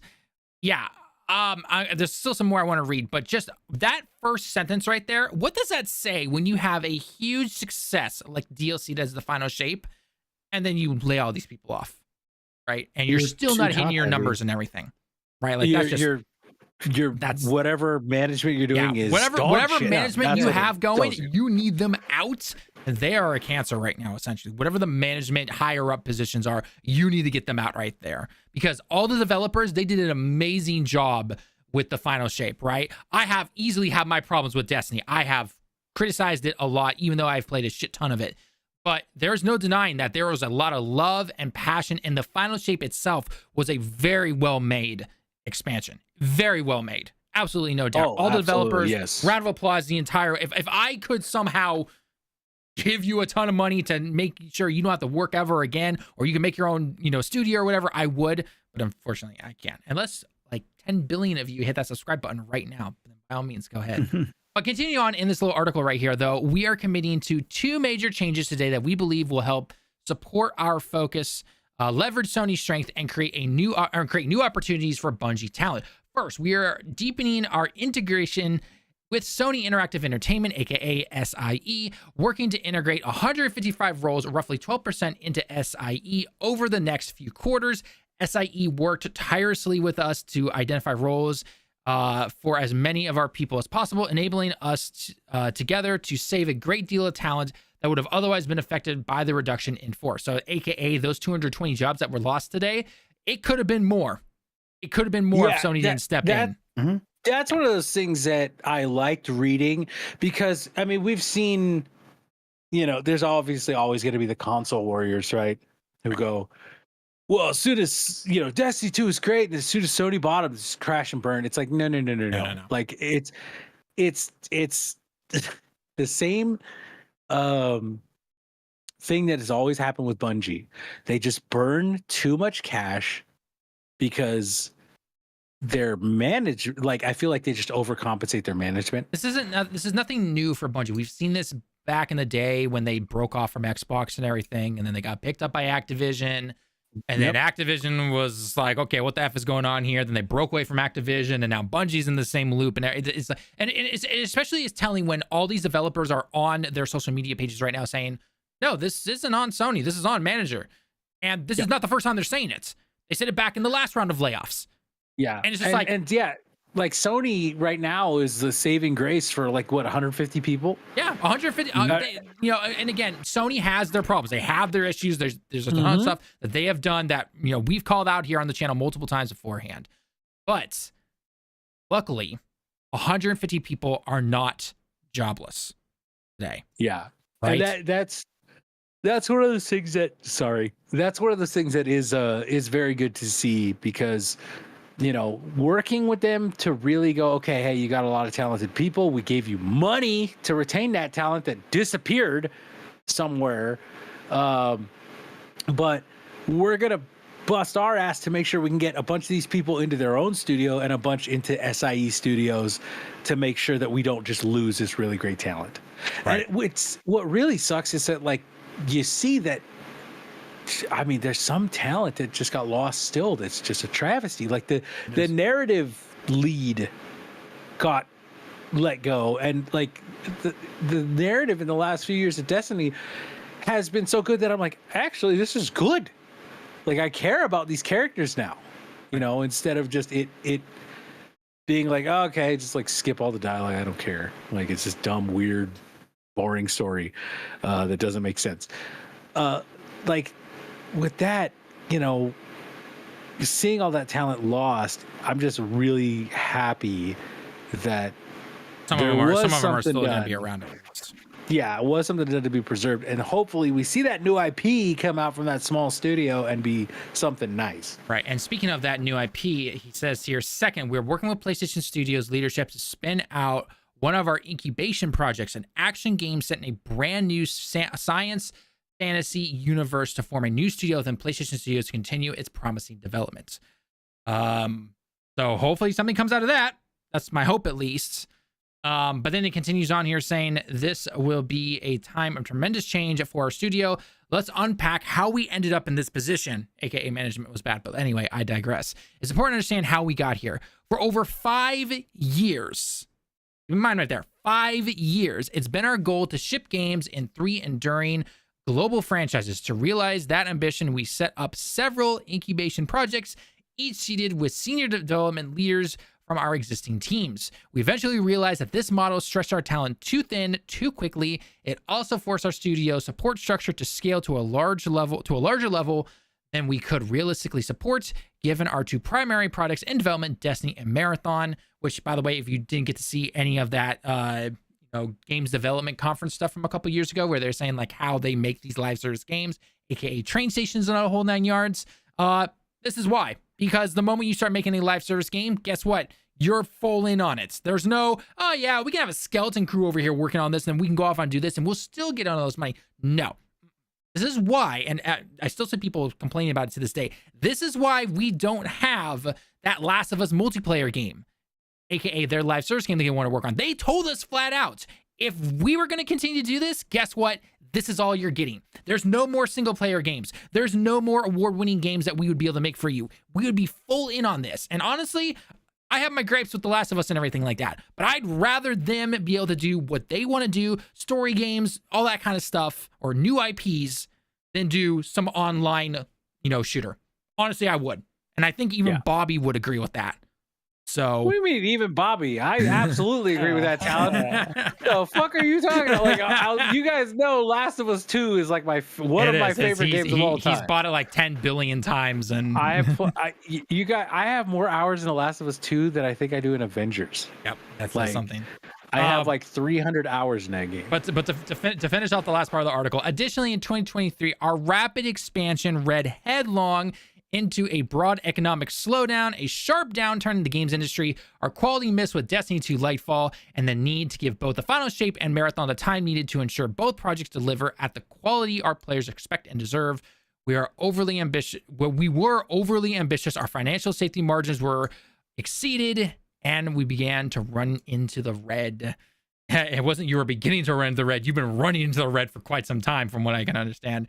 After this new trajectory became clear, we knew we had to change our course and speed, and we did everything we could to avoid today's outcomes. Yeah. Okay. Even with exhaustive efforts undertaken across our leadership and project teams to resolve our financial challenges, these steps were simply not enough. And yeah, this is basically Sony coming in being like, step aside, young blood. We're handling this now. Like, I would not be surprised in the next year if Bungie is fully integrated into Sony, and developers all over the place, working in parts where they can actually do work and everything like that. I would not be surprised, because generally when it comes to acquisitions and everything like that, Bungie was in a very unique position where they were still allowed to work on their own. Like, they were under Sony, but they were able to work on whatever they wanted to, essentially, and they could still post their games wherever they wanted to post them. That's not happening anymore, as far as I'm concerned. I bet in the next year or so, they are fully under Sony, and whatever, like Marathon will most likely go out into every platform still, but after that, everything else is going under Sony and PC, essentially. Like, I don't expect it to be as free as they've been allowed to. My question with this whole scenario is, if that's true, because we know Destiny 3 is coming, is that going to be a PlayStation PC exclusive? I think Destiny 3 is gone. I do not think, there's no way Sony's going to put the money for a Destiny 3. There's no way. That too. That's I don't care how big that- you think Destiny is as a franchise. It's not going to happen now. I'm telling you, Lemon, Destiny Destiny is the only guaranteed way right now for Bungie to make money for Sony. But the rumor is now Herman Holst is coming in. That is effectively the equivalent of a restructuring of a company, the bankruptcy, for lack of a better phrase, of a company under another bigger company. That means nothing. Destiny is a $1 billion IP, man. Like they're still trying to do shit. Halo is literally dying as we're seeing under Microsoft. You're telling me Halo as a franchise for all these years, they made a fucking TV show about it. Like, I don't think Destiny has anywhere near that kind of scope, for lack of a better phrase. Like, I generally do not believe they could make a Destiny 3 without spending huge amounts of money, and I do not think Sony's any interest in that right now. So maybe in 10 years. I do not think that it's going to happen now. We'll see, because there's already been rumors that they were developing Destiny 3 at the behest of they may have started. I fully agree with that. There's 100%. They were probably starting pre-production on Destiny 3. I do not think that they're going to continue on it. I think it might. You got to remember that. I mean, look at Talon's got the Destiny 2 numbers up right now. Destiny 2 right now, to everyone, is effectively dead.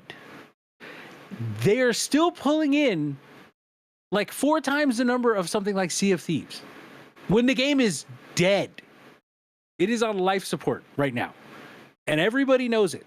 The content creators are going like, yeah, you know, the episodes are the same thing as seasons, and we don't know anything else we're getting.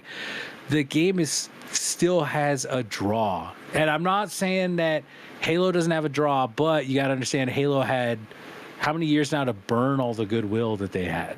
Right, we remember Halo being great, but there's kids who don't even remember Halo being good. I think on the flip side, Stardew Valley has 65,000 players, and that game, I guarantee you, costs 1,000 times less than Destiny. I don't think that the problem. It's a well-known game, but I think we'll start to see it trending downwards. I think as time goes on. I think there's a few things to look at when it comes to Destiny. So first off, Final Shape is over now, right? A lot of people are jumping ship because it's been 10 years, right? You move on to new things. That's just simply how it goes and everything. Now, I don't think Destiny tomorrow is obviously going to die or anything. It's still, it's what keeps Bungie alive right now, right? It brings them money still, right? Yes. So they can't just cancel Destiny 2. They can't just do that, right? Unless Bungie themselves just simply say, all right, we don't want to exist anymore. All these developers are going into Sony now. Bungie doesn't exist anymore, which I don't think that would ever happen. At least right now. But so I think that is one part of it. The other part to it, though, is that, yes, there have been tons of rumors and everything that Destiny 3 has been most likely in some kind of pre-development, or essentially like that's drawings, very vague note takes and everything like that. That's basically it when it comes to any kind of Destiny 3 thing. But as we've seen with their numbers and everything and how much it costs to continue to make something like Destiny 2 stay at the level that it's at, whether it's a DLC or a season or anything like that, it costs them a lot of money. And as we saw, Bungie, it was like 45%, off of their revenue numbers that they want to be hitting and everything like that. So I don't think Sony's going to just all of a sudden greenlight a Destiny 3 and it's out by 2025. I think for something like a Destiny 3, it would probably be like some kind of 2028, 2029 thing if they even okayed it, which, yes, Destiny is huge and everything. It absolutely is. But it will be interesting to see what happens in the next year as everyone's kind of bounced away from it in terms of the story and the fact that 10 years are up and everything like that. Because you're going to recreate Destiny 3 as the new game for, the next generation or something like that. Like that's a little weird right there. So it's the way I look at it, it's hard to say what's going to happen going forward, I would say, but I don't think Destiny 2 is simply going to die.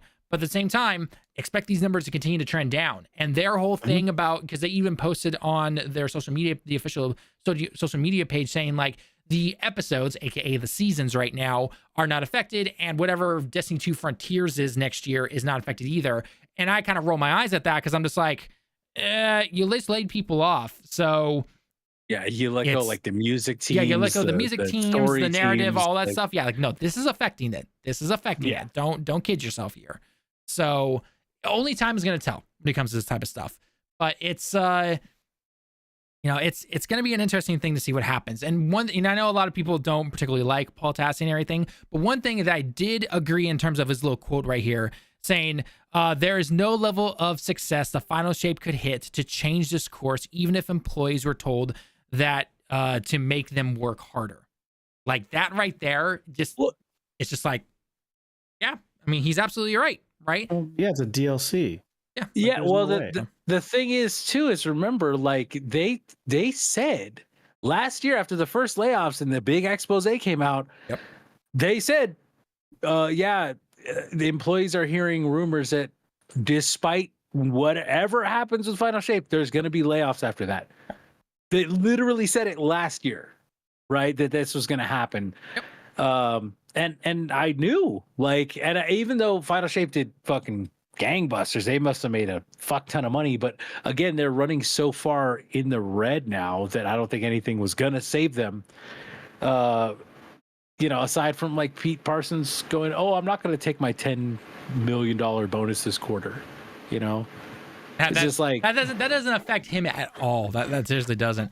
But one thing I will say that Paul makes a note of here, he made a few hours ago. He says, as per a community note, which we'll get into the community note here in just a second. As per the community note, the math is even worse than I was understanding, or how it was misleading / presented.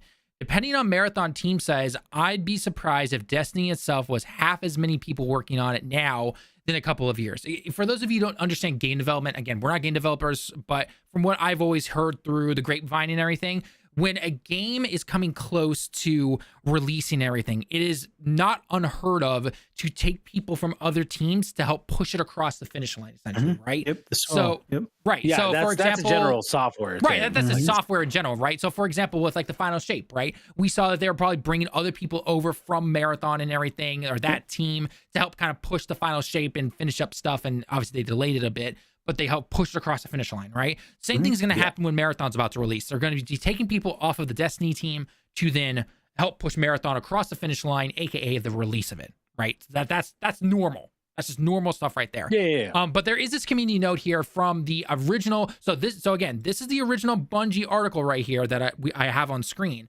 And then apparently there's a community note that got pushed under that saying 450 is the estimated total reduction in staff from 1,300. 220 is 70% of the 1,294 to 850 as indicated in their article. We still have over 850 members building Destiny and Marathon. This represents a 34.6% total reduction in the studio size, aka the people who are also integrating into Sony, or that smaller team that is making that new like passion project, I'll call it, for right now, essentially, right?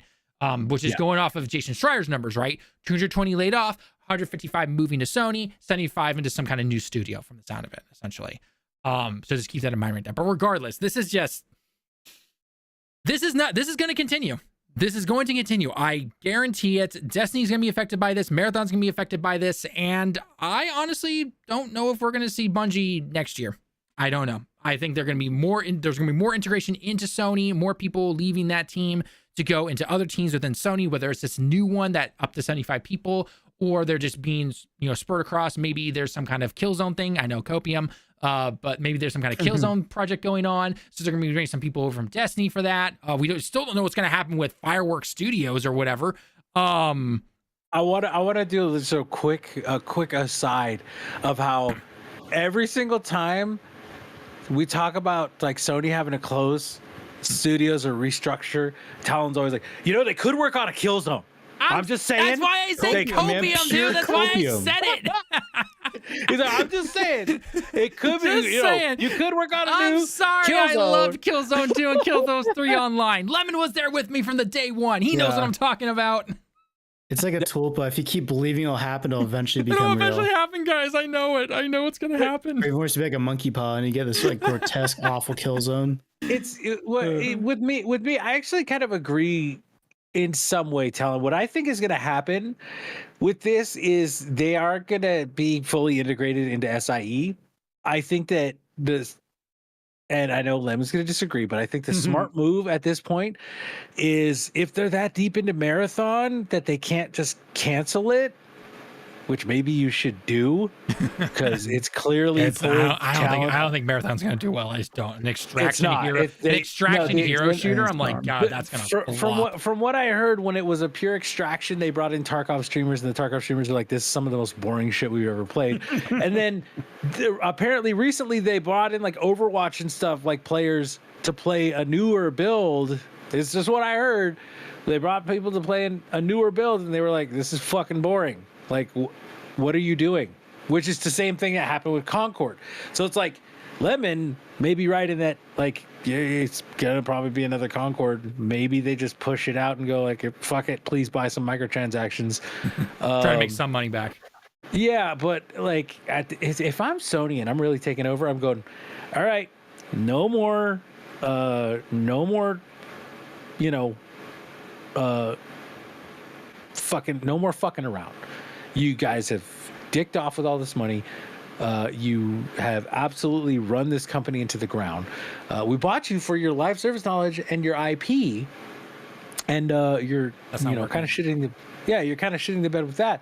I still am a firm believer, whether or not Lemon believes it, that Destiny pulls in a very weird way. I'm not saying it's Call of Duty, but I'm saying if they put out a new Destiny, they put out Destiny 3, you're gonna see 10 million sales in that game. Destiny is the live service Call of Duty. And like people don't realize it. Everyone always like, it's the meme, Destiny fucking dead game, trash. Like there was a period where Destiny was almost dead. And somehow, every single time, the power of Destiny and their work on it pulls the franchise out of the fire every single time. And it's just it's got a weird draw for people. I mean, there's so many times where I go, so like, I'm bored with this game, I don't want to play anymore. And then I log into it, I'm like, damn, I'm playing Destiny again, and I'm having fun. You know, like it's just a franchise now that people have ingrained into their daily life for 10 years. Mm-hmm. It's in the same way that Fortnite and Call of Duty have. And that's why Lemon, like, you go, well, I don't think it's going to pull. It's not the same as Halo, right? Because to be clear, though, I see Destiny 3. I do generally believe they're just going to keep pumping out more DLC for 2. I think it's going to be a quote platform game, all of Fortnite. That could happen, but I think the closest we'll get will be an Overwatch 2 sort of situation where it's effectively just Destiny 2 with a new number on it. I think that's the closest we'll get to it. Well, no, I think it's smart just keep pumping DLC out. The rumors in the last few years have been that they're experimenting with Unreal, but they're keeping the things like the sub engines from Tiger that make Destiny feel the way it does. And if they can pull that off, and they can get into Unreal where it's like, oh, we don't have to specially train people when they get in because our engine's a piece of shit that like is so finicky, right? And it's just like, hey, you know how to work in Unreal? Come work on Destiny. Like, they can pull that off. They have a content pipeline that speeds up exponentially, which means people get more stuff to play. The game feels fresher. And if Sony is stepping in, as we've been seeing here clearly, and especially within the next year, Sony, I guarantee you, Sony's gonna be like, we don't give two shits about your little baby engine. Like, use what's known across the industry. Get to work. Like, yeah, Sony might be like engine rewrite though. So that would be what Little Bobby's saying. You would have to do a clean cut, brand new game. Yeah, you'd have to do a brand new game. That's what I'm saying. Yeah. I do wonder if they'll finally drop the old gen consoles. I wonder if they'll drop them. Oh yeah, no, 100%. They would have to. Yeah, they would have to if they're doing Unreal 5. Yeah, that shit don't. Which barely even runs on the PS5. Yeah, like, I played UE5 games on PS5. The only one that's played well is Concord. Funny enough, I honestly do find that funny. I know people give Concord a ton of shit and everything, but it ran good. On the PlayStation from what I saw. It played great on Unreal 5. Everyone gives Unreal 5 a lot of crap and everything, which rightfully so. And it's just like, well, the big thing is they weren't using like Lumen and like a lot of the texture stuff that really makes sense. I know a lot of that like texture stuff definitely. Yeah, the UE5 really pops because of that stuff, and they were like, we're not going to use that, so we get good performance, which is great. But the game just overall is not in a good spot. So We've talked about that enough. Yep. Go watch the videos. Go watch all those videos. We got all those up and everything like that. So, Well, Bungie's in trouble. Can we all agree on that? yes. Yep. 100%. Yeah. Yep. All right. So we got the Bungie stuff. I just finished recording that because that's like a perfect spot where Bobby stopped it. We're done with that. Done with that. All right. Do I get the shit on Game Pass now? Sure. Yeah, we can do Activision boosted. Yeah, we'll do that real quick. Let me just get some more water real quick, and then we'll go into the second part. Yeah. Okie dokes. Lemon, good talks, man. Yep. As always. I know. I enjoy these streams. As always. I enjoy these streams. Talking to you guys is fun. It's a fun time. And we don't always agree, but that's a good part of the discussion. That's what makes it a good video, though. Yeah. If everyone's agreeing, that doesn't make for interesting content. Yeah. And you need a bit of strife. It's just this whole industry is fucked, man. It is. I guess it's also like music. It's just kind of turning into, you can't go off the mainstream anymore. You have to play your indies. You have to play your Animal Wells and stuff. Oh, that's where that's one of the things I've found in the last 7-ish years. Whenever Ori came out, right? And Ori's not like no budget, like it was made by one. It's a double A, I'd say. Yeah, but it once I played Ori, and I was like, wait a second. This is great. When did I play that? I think I played it on PC in 2017. Came out in 2016. So yeah, I think I played it in 2017 because I heard it was great, right? Mm-hmm. And I was just like, man, I usually like to stick with my AAAs, like Fallout and Titanfall and Call of Duty. And I started playing that. I was like, this is fucking fantastic, you know. And since then, playing stuff like that, Hollow Knight. Just like Animal Well, especially Tunic, man. Jeez. I still have to play Tunic. I was scared away initially by it, but I think I still need to go play it. Tunic it's like Animal Well in that it just doesn't hold your hand at all. It's like figure this shit out. Go figure it out. You're starting the game, just go figure it out. Good luck. And I love that. I absolutely love that with that's been a philosophy that's come out a lot in modern games. And it makes things more immersive, right? That's what a lot of people said about Elden Ring, was like, it doesn't hold your hand, it doesn't think you're stupid. It's like, yeah, well, neither does Tunic or Animal Well. Play those two, please. But they're not the big AAA games, so people aren't going to pick them up because they're not popular. Yeah, with Elden Ring, though, Elden Ring is just, you could pick a direction and just fuck around the whole time. With Animal Well, for sure, you kind of have a direction you kind of have to go to. You're kind of forced into it a bit. Yeah, but you could still Yeah, no, but I mean, it's the same kind of, they just drop you in a world and have fun, figure it out yourself.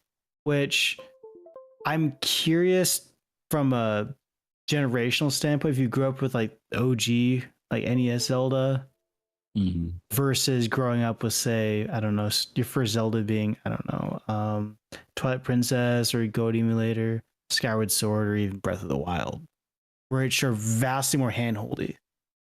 I would not say Breath of the Wild is very handholdy, my friend, but compared to the original, it's very well. The original didn't have text on the screen, Yeah, he gave you a sword and he said, I guess that's true. All right.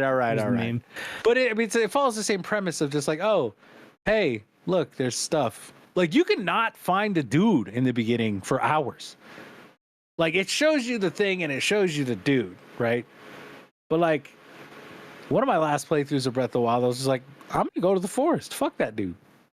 I went and just killed some boars, got some apples, started cooking shit. They do that. That's the same with Elden Ring, because you can do those things. I mean, there's a difference between a fairly linear platform, or a Metroidvania. Talon opens his Twitter. The first thing I see is my tweet. This isn't yours. This is the direct Twitter. I'm trying to find. Oh, okay. Somebody made a post, because we're going to be talking about Xbox next. Somebody made a post about how who's some of the big Xbox those news guys or whatever. These guys are fanboys. No, not the fanboys. Bobby knows who I'm talking about. It's like Tim something. It's not Peter Ovo, is it? No. No, Peter. But didn't you say Peter Ovo switched sides? He did, and he's a shell of his former self. And it's kind of a bummer going to his Twitter.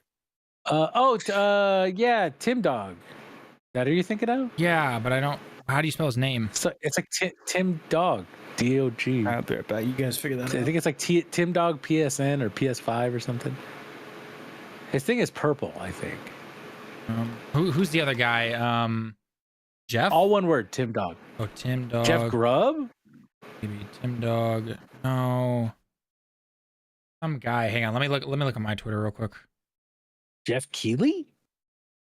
No. Hang on. Oh, you know what? Now that I got the, now that I'm gonna have some money. My cousin does Switch modding, so I'm gonna take my non-Zelda OLED and send it to him, and he's going to put a new casing on it and a new chip into it that lets you overclock. And then the two people I know of is yeah, Tim Dog right there, dude. Huh? Purple. Tim This Dog. guy? No, Purple. it's not. This isn't the guy I'm talking about. There's somebody else. Oh.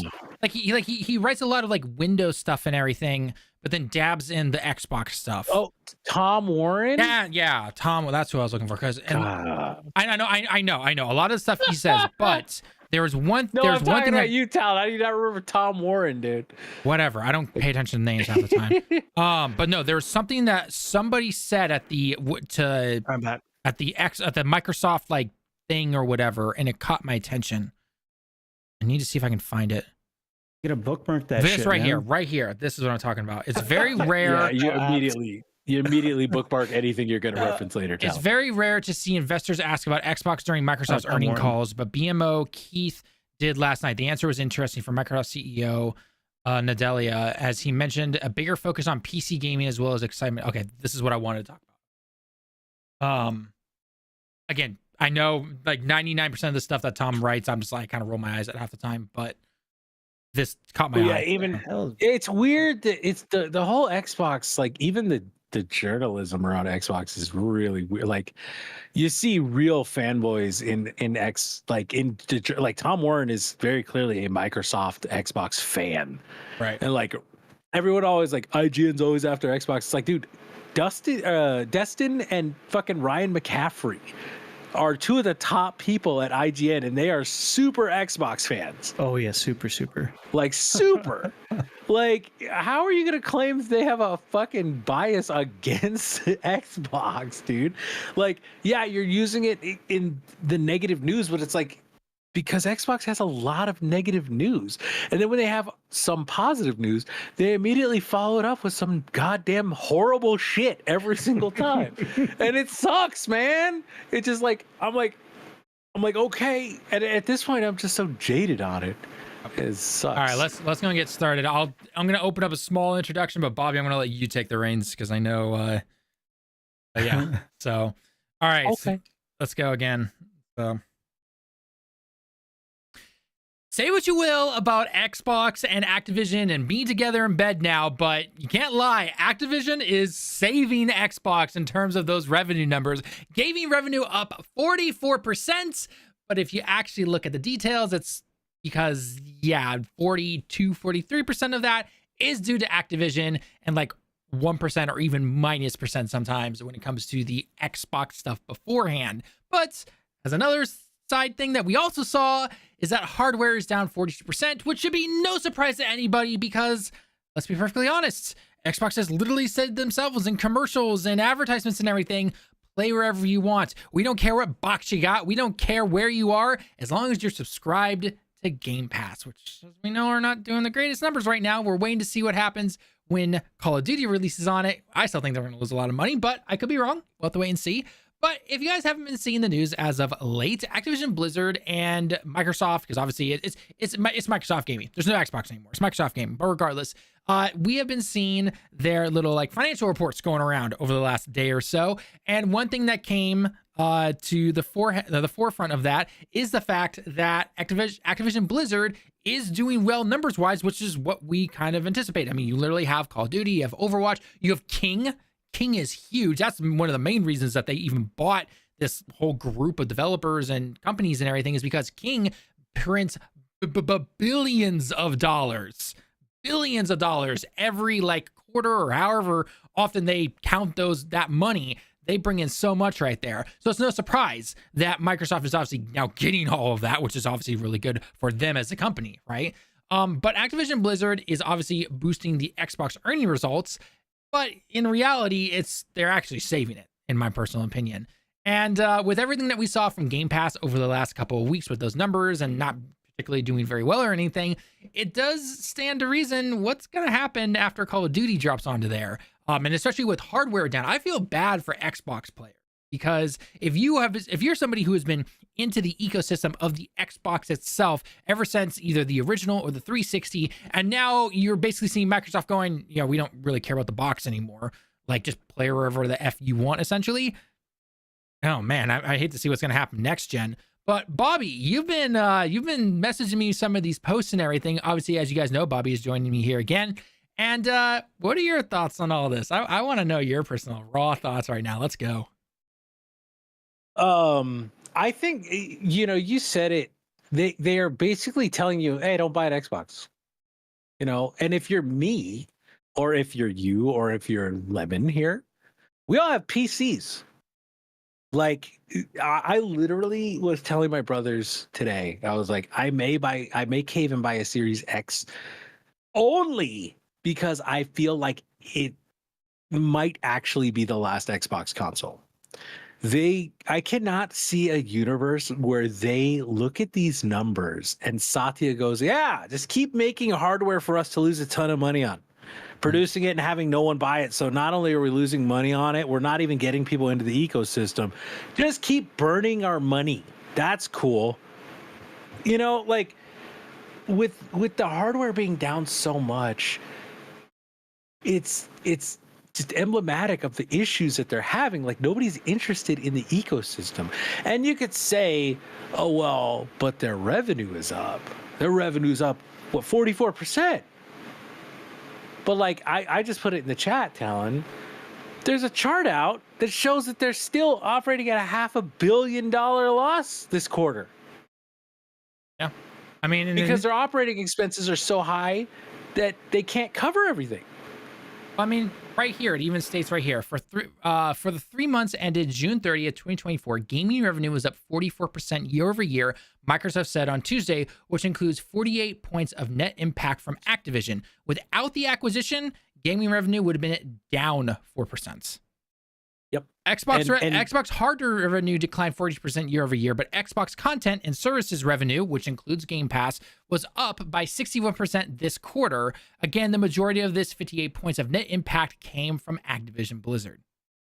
Yeah, so with adding like Diablo, they just added Modern Warfare 3. They had Hellblade 2. They've had, great games, Liza P and stuff come day one. With all of that, they saw 3% growth. That's nuts. Yep. Like, and that's assuming. I mean, I don't know. That's assuming they got this Fire Stick out. They have, And for those of you who don't dab into CEO business area, not to say that we're experts or anything, but even Sony is not exactly in the greatest of spots either, because in their last report and everything, they were only getting like 6% or something like that, I think, when it comes to positive, numbers going up, essentially, which in a business like this, investors and everything, they hate that. That's not good. Yeah, and if you look at if you look at the chart, right, one of the big things that it does show is that comes from the integration costs, right? There's a good amount that's being spent on the integration of Activision Blizzard into Microsoft Xbox, right? Right. And it's fair, and that was the same thing with Sony that happened last year, right? Because their integration costs of Bungie, they wrote that off all in that 1 year, I think. Right. Yeah. So yeah, I cut their profit margin really slim.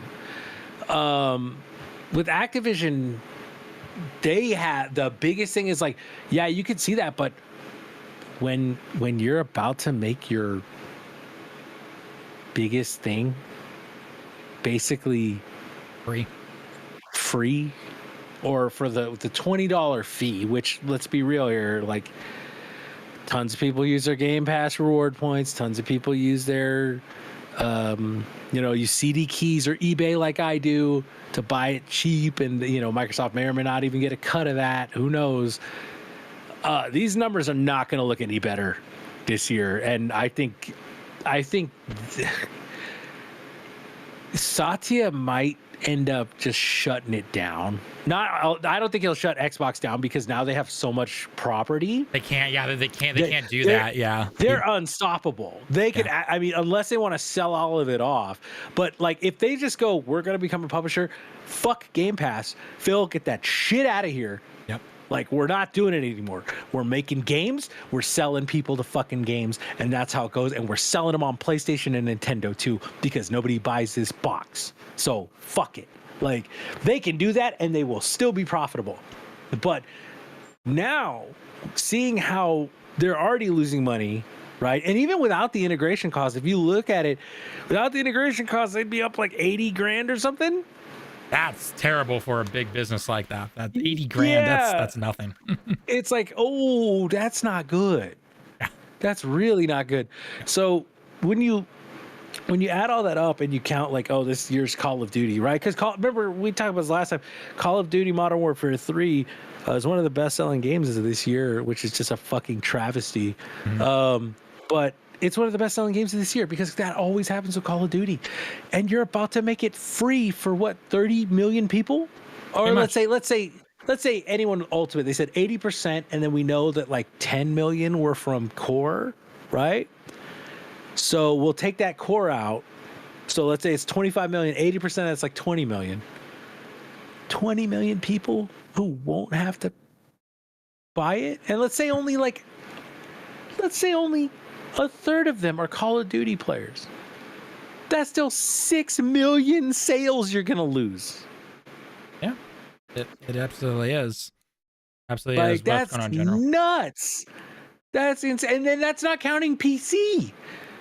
Like all the PC players who buy can just go, oh, fuck that. I'm going to get my code from eBay or from CD keys and I'm going to play it on Game Pass. I think PC players are probably going to suck it up for a month or two to play it on Game Pass because most PC players hate the Windows, app thing or whatever. Yes. And then they're going to cancel. We've said that multiple times. I mean, we've seen these. This isn't new just because of Call of Duty. This has been known in Game Pass for years, right? The hardcore Xbox people who have been a part of Ultimate, who for some reason defended the price hikes a couple weeks ago, they've been part of that since day one. That obviously that never affects them, but a good chunk of people, this is why we have not seen those numbers continue to rise and everything, is because people are not sticking around with the subscription service. We see it with Netflix, Disney Plus, you name it. People get it for a certain amount of time and then they cancel. And we're going to see that same thing happen again here with Call of Duty, right? Because Xbox isn't, for some, they're not looking at numbers sold or anything like that. Like, they're looking at numbers of people playing / just Xbox Game Pass numbers, right? So yeah, they're probably, I can see the headlines right now when Call of Duty releases, right? It's going to say biggest release on Xbox or, biggest number for Game Pass numbers and everything. Cause obviously everyone's going to jump in using their codes and everything or points to buy Game Pass for that month to try it out. And then they're all going to cancel. Right now, we have to get our resident Game Pass enjoyer, Lemon, in on this. Lemon, what are your thoughts? I got to know what you're thinking. As somebody who has been pleaded by Xbox to come back onto the Game Pass scene for quite some time via your emails, what are your thoughts on all this? Okay, so I'm of two minds.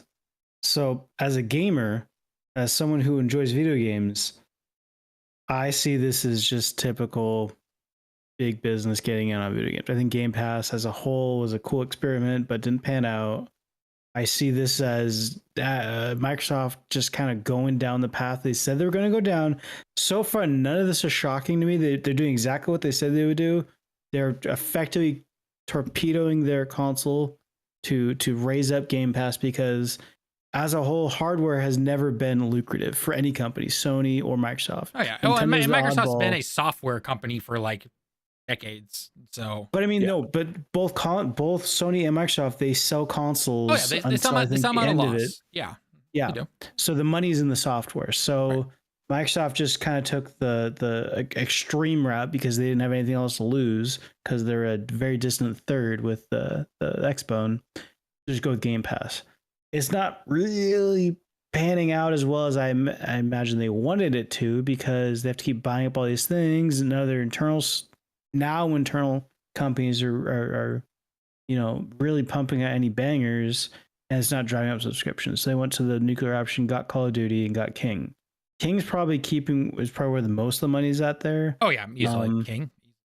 I'm sure COD's pulling in numbers too, but I'm of the mind that I think most of Call of Duty's money's in Warzone. I don't think their yearly games are really doing that insane in numbers, just based off the fact they want to make Modern Warfare 3 a DLC. But now as the other mind, as the shareholder of Microsoft, this doesn't matter at all. It's an absolute wash. And so we bring up Satya and Nadella like coming, really cracking down. I just looked up Microsoft stock. No one's even reporting on this, on Xbox. Oh yeah. The reason why Microsoft's down right now is because AI is really shit in the bed. Everyone said it would. But here's the thing with it. I don't know how. Oh, I know how. It's because the first Xbox came out, they knew they had to eat a loss, and 360 came out. And then they were like, hey, we're the big dog. Right. And 360 was great. Like we were just talking about this before we started recording everything. Right. We played 360 back in the day. It was awesome, except for, dying every 35 days. But it was awesome. The games were great. Like they played better on 360 most of the time. Like everyone was on it. You hop in and all your buddies are on Xbox 360. And it's like, okay, cool. Like we did great. We could do that. And then the Xbox One came out. They never recovered. And somehow Phil took over. And this man is like, what's his name? Worm Tongue, right? From Lord of the Rings. he's like, Satya, I can fix it. He's 100% just whispering in Satya's ear, going like, "I got this, dude," and I don't know how. Give me $100 billion, and I can fix it. Yeah, give me $100 billion to blow, and that's what when you say Satya's not gonna do it. The thing about Microsoft is the reason they are so successful is because, with the exception of Xbox, which Satya wanted to close down, like 6 or 7 years ago. With the exception of Xbox, they always just know when to cut their losses. Like Zune and Windows Phone and Mixer. They just go like, okay, you know what? We tried. Let's just shut that shit down. It's not making us money. We're a company that's out here to make money. So let's just shut it down. And I don't think there's too much longer that Phil or Sarah Bond or Matt Booty Cheeks can keep Satya from doing that at this point. From just going, hey, this console is fucking done. Like, and yeah, you're right, no one ever asks about Xbox and stuff because no one fucking knows. No one knows it exists anymore. So at the end of the day, though, Satya Nadella's job is to appease the shareholders. If they're happy, everyone's happy. The problem is they're all so focused on AI. I don't think Xbox is even in the equation anymore, which they should. I genuinely believe at this point Microsoft has a stake in games and kept a stake in games after the Xbone. How terrible that did is because it is the biggest form of media, and they have, as limited as it might be, a foothold compared to say Google, Amazon, Apple, that sort of thing. I agree with that, but remember, within the last few years, Satya Nadella's bonus structure has now become wrapped up in gaming revenue and profit. And so for him now, and it's not just to the shareholders. Revenue. So what was just up? Well, revenue and profit. They've always operated. If that's not part of the bonus structure, if the downward trending of hardware, I don't think it matters. The way this is all Hollywood math. Like this whole corporate accounting is gonzo as fuck. Oh, I know. That's what I was saying with that thing that I put it in the Discord chat. Exactly. So it's literally just based on how do you fudge the numbers to make things look good. But when when you see this and you see the net impact showing a $500 million loss, like you have to go, okay, like something's got to give. And again, this comes down to the old Microsoft strategy of, well, we're losing money, we got to start cutting people, we got to start putting people on contracts. What happens when you do that? 343. And we're going to see that happen with Call of Duty sooner than later, in my opinion. I want to get both of your guys' opinion on this. So say what you will about the guy who reports the stuff and everything, Bobby, but I found this to be an interesting little note here. So during all this investor talk and, Nadella going up and saying everything that he did, one thing to note was that it was very rare to see investors ask about Xbox during Microsoft's earnings calls. Remember, Xbox is only a small part of the giant that is Microsoft, right? But BMO's Keith did last night. The answer is interesting from the Microsoft CEO, Nadella. As he mentions, a bigger focus on PC gaming, as well as excitement around bringing Xbox cloud gaming to more places. CFO Amy Hood points towards Xbox moving towards what looks like to us a software and subscription business with enhanced transactions and the ownership of IP. About the whole ownership of IP thing, I don't really get that, but okay. Hood points to progress with Game Pass and IP that can be monetized in multiple ways. When you initially hear that, I know it's a lot. It sounds like 99% is just a bunch of CEO jargon talk and company stuff. But what are your thoughts when you hear something like that? I want to get you just kind of your thoughts on this. They're a software company. Software is where the money's at. Yep. It's not hardware. Yep. As a whole, it would not surprise me if they bail in the console market and just because it's not worth it to make a console anymore for them. Yeah, and that's I absolutely agree with that.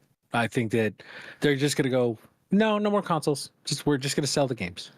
Yeah, and that makes sense. I mean, consoles are expensive to make. The money's on the licensing, and they're not getting shit for that because they're effectively banking on Game Pass for that. So no one's gonna license a lot of this shit for Xbox. Let's put on PC. Yeah. Like at the end game is going to be, I think, Microsoft being a publisher. I think that's probably where this is all going to go. They're going to be an EA. Yeah. Yep. It's funny because in the comments of this, I know the people who probably follow this, are probably just like, oh no, it's gonna be like this. But one comment that I just kind of laughed at was saying, I know everyone constantly goes on about Microsoft killing the console, but I generally wouldn't be shocked if one or two more gens down the line, Xbox is just a pre-built PCs with maybe a slightly optimized version of Windows by default. Didn't we see that kind of happen way back in the 80s or 90s? No, the original Xbox was a off-the-shelf PC. Yeah, it was a PC. 100%. That's why it was so easy to mod. It was a Pentium 4 with a hard drive in it. It was a PC off the shelf with a modified version, I think, of Windows NT or something or Me. Yeah. And that's I wouldn't necessarily be shocked. And I know there's a lot of talk about an Xbox handheld.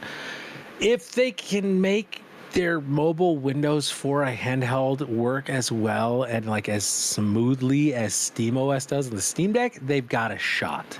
Good luck. Right. Doesn't that's the what I was gonna say. ROG already do that though? Isn't it a Windows machine? But it runs like a dog. Yeah. Like if they were running Pop 86, whatever what SteamOS is built on, the Linux distro for it, it would run so much better. Yep.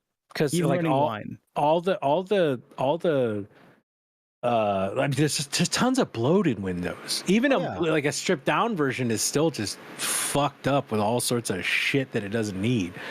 And you look at even when I'm running in desktop mode on Steam Deck, like using it as a computer, which I've done a few times. I don't do it very often, but I've done it a few times. And I'm like, damn, this is pretty nice. It like starts up, like I can do the store search. I can use Firefox or whatever, really easily. And it works. There's a reason, like I bought a laptop a few months ago and I returned it mainly because I was like, this isn't doing anything that I couldn't do with the Steam Deck. So why the fuck do I need this? Like if I really am working somewhere and I'm working, like, let's say I'm out on a vacation, I got to work on like a script or something with you know, I could use my phone for Discord, and I like for actual scripting and word processing, I could just pull out the Steam Deck, pull out my little mini keyboard that I bought. Get the keyboard out. Yep, and then just pull out my extra mouse and take that shit to Disneyland if I go, you know, like if they can do that where they get it like that, but it's like you said, that's a tall fucking order. Yeah. Like, because Windows just inherently has so much bullshit in it. Yeah, I mean, it's a jack of all trades, master of none sort of situation. We're already seeing that with Microsoft trying to push Windows ARM. So the whole Snapdragon thing to try and compete against Apple's M chips, and it's not working out. Why? Because you have to do 20 years of compatibility because they refuse to let compatibility slide. Say what you will, Windows is generally compatible with just about fucking everything. And to lose that would be losing pretty much the one gimmick that Windows has over Linux at this point. Was compatibility with just about fucking everything. Yeah, and that's literally because they cornered the market in the 80s. Yeah. Right? Like, so that everybody's like, well, we have to make it for Windows. Yep. Right? Which is, you know, that's one of the things that people like Xbox fans don't take into account. And it's like, look, I understand you love your Xbox and all that, but you're talking about a $3 trillion corporation that cornered the ever-loving fuck out of a market when it was just emerging. In order, and since then has gobbled up competitors and just shut that shit down, destroyed research, destroyed working to other operating systems that might be competitors, just to make sure they maintain their dominance. Like, when you talk about that company and you go like, oh, they're like, you know, they get bullied by Sony, I go, what? Like, what? The fuck are you talking about? Like, geez, like, I get it. You like Xbox, cool, but like Sony is worth like what 1/25 of what fucking Sony is nothing to Microsoft for the most. Yeah, they are nothing. Microsoft could buy and sell Sony over and over. You know, if Sony was willing to sell, like. You can't act like Microsoft is like this little underdog scrappy guy. No. That was the thing that pissed me off the other day. This is why you were gone, Talon. The guy who came out and was like, we don't really have a marketing budget compared to Sony. Oh, They just have so much more money than marketing budget thing. I was like, what? I was like, what? Like, I mean, that might be true, but it's that might be true, but that's just a failure on leadership again. Yeah. Like, which is what we always talk. Like, that is literally what I always say. Like, that's Satya and Phil going like, yeah, we don't need to market it. Everybody knows Xbox. It's like, no, the fuck they don't. Right, Talon? I think you're the one who sent me the video like a year ago where it was an interview with the kid in Japan. And they were like, oh, are you going to get the PlayStation or the Xbox? And the kid was like, what is an Xbox? Yep. Mm-hmm. Yep. Like, I remember that. And I was like, yeah, because like they don't market it at all. Yeah. Like, even here, especially now, I mean, because we've seen the thing over the last couple of years where Phil's really been trying to market into Japan and everything. Most likely Microsoft's putting a stop to that now after spending $100 billion and everything. But you know, and I know some people want that Xbox handheld or whatever. And we said this like 2 months ago on stream or something like that in one of our videos. Again, just go check it out. Playlist, top right corner. But you know, I made comments one of you asked me about like how many Steam Decks do you see in Japan, right? And I'm like, none. Yep. You only see Nintendo Switch, and like we know Steam Deck's doing well, but it's mostly doing well in the West.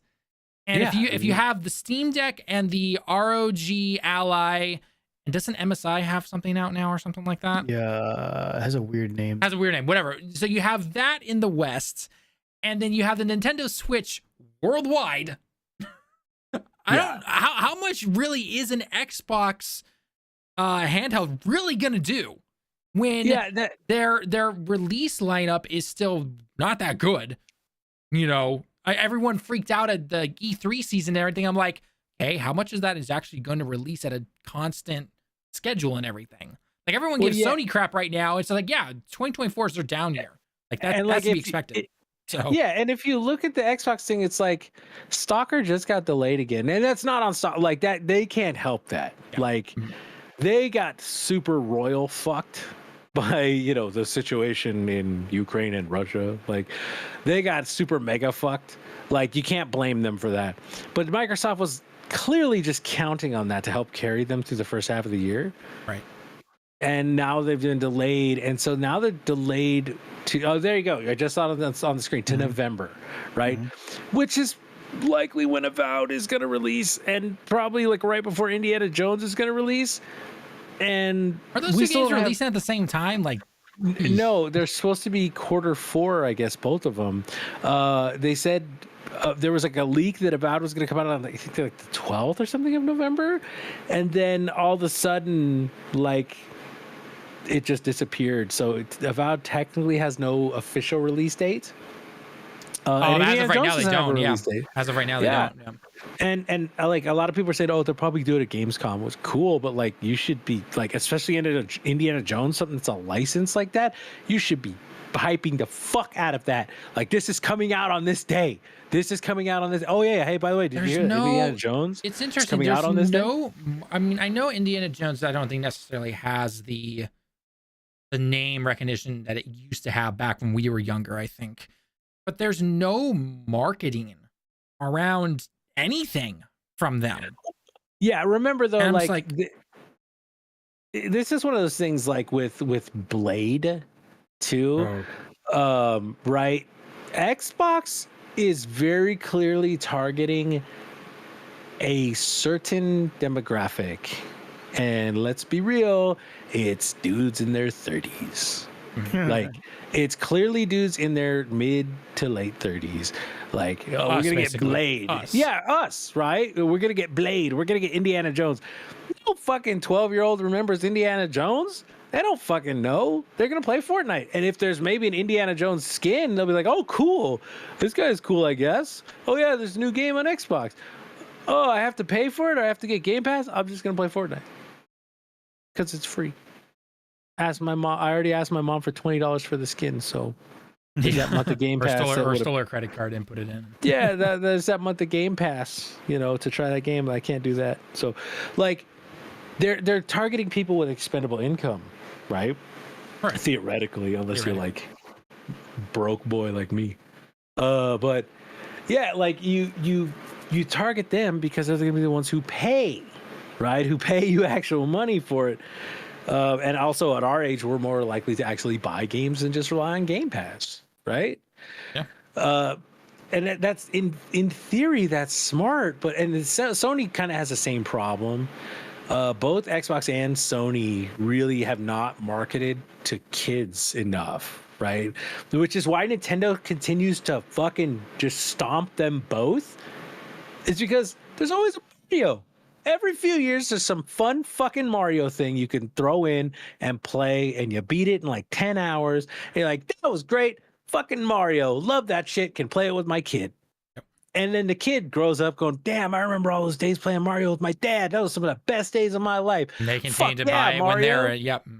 And then when they have kids, they fucking play Mario. Like, they're making new fans, and Xbox and PlayStation are feeling that. And that's why I was like really thrilled to see Astro Bot. Dude, I can't wait for that. So I was like, look, this is the stuff that both of these guys need to be going. And we talked about this before. I said, like, Crash, Spyro, Banjo, like, get some of that shit out. But they're not going to make those new games though. Like the Crash Banjo and everything, because guess what? It's not going to make them the immediate money that they want, and that's it. So, and that right there is the problem with gaming, is that now, because gaming is, as Lemon has said a couple times tonight and in the past, gaming is the biggest entertainment industry there is by a wide margin. And so executives are like, well, to keep my job, I need to be making money because everybody's spending money on games, right? And so they go, how am I going to get the most return for the least investment? Lemon, you talked about this last time we were on together, the minimum viable product. Bingo. Right? You're like, how can we do that? Oh, okay.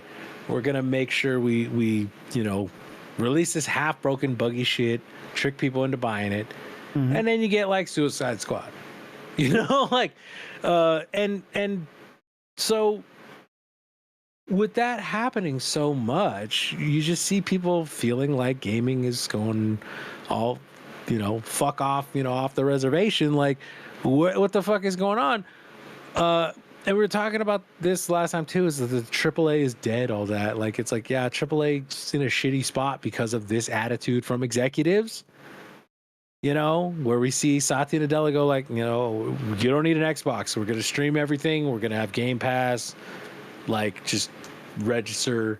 When gamers, like, we just want fucking games to play, man. Like, I'm looking at my Steam list, and I'm like, man, AAAs that were fucking cool.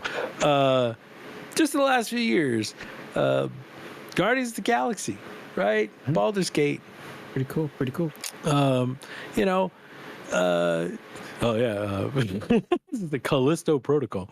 No, but like, yeah, but you know, there like people talk about how it's dead, but like Elden Ring won Game of the Year, and that was up against God of War Ragnarok, and both of those were fucking phenomenal. Both and those games are absolutely phenomenal games. Yeah, and anyone who calls those games in particular a cash grab is just like, oh, fine, go play your Call of Duty or Fortnite. Yeah, and it's like time you play it. It's like, look, you need to treat the games like Modern Warfare 3, the ones that are a clear cash grab. And yeah, we'll say Suicide Squad. Like, I played Suicide Squad, still not nearly as much. Like, I tried season 2 and got a couple levels, and I was like, okay, I'm gonna come back to this because I can do it anytime. That's the beauty of that game, right? But you know, you see stuff like Suicide Squad come out, or like Concord is gonna come out and fucking fail. And you just see this happen because people are like, oh, we got to get something out that's going to make us some money. Yep. Well, and as you said before, Sony's trying to catch up with, you know, all of Jim Ryan's decisions. They're reeling from that. So yeah, and that's what I was saying about Activision, right? The whole Activision thing comes down to like, we're really quickly going to see them go, okay, you know what? We were going to be okay with letting them do their thing, being kind of independent, but they're still operating at a loss. So we're going to start hitting those contractor policies because we got to keep benefits down. We got to keep pay down. We got to make sure people aren't here too long so we don't have to give them raises.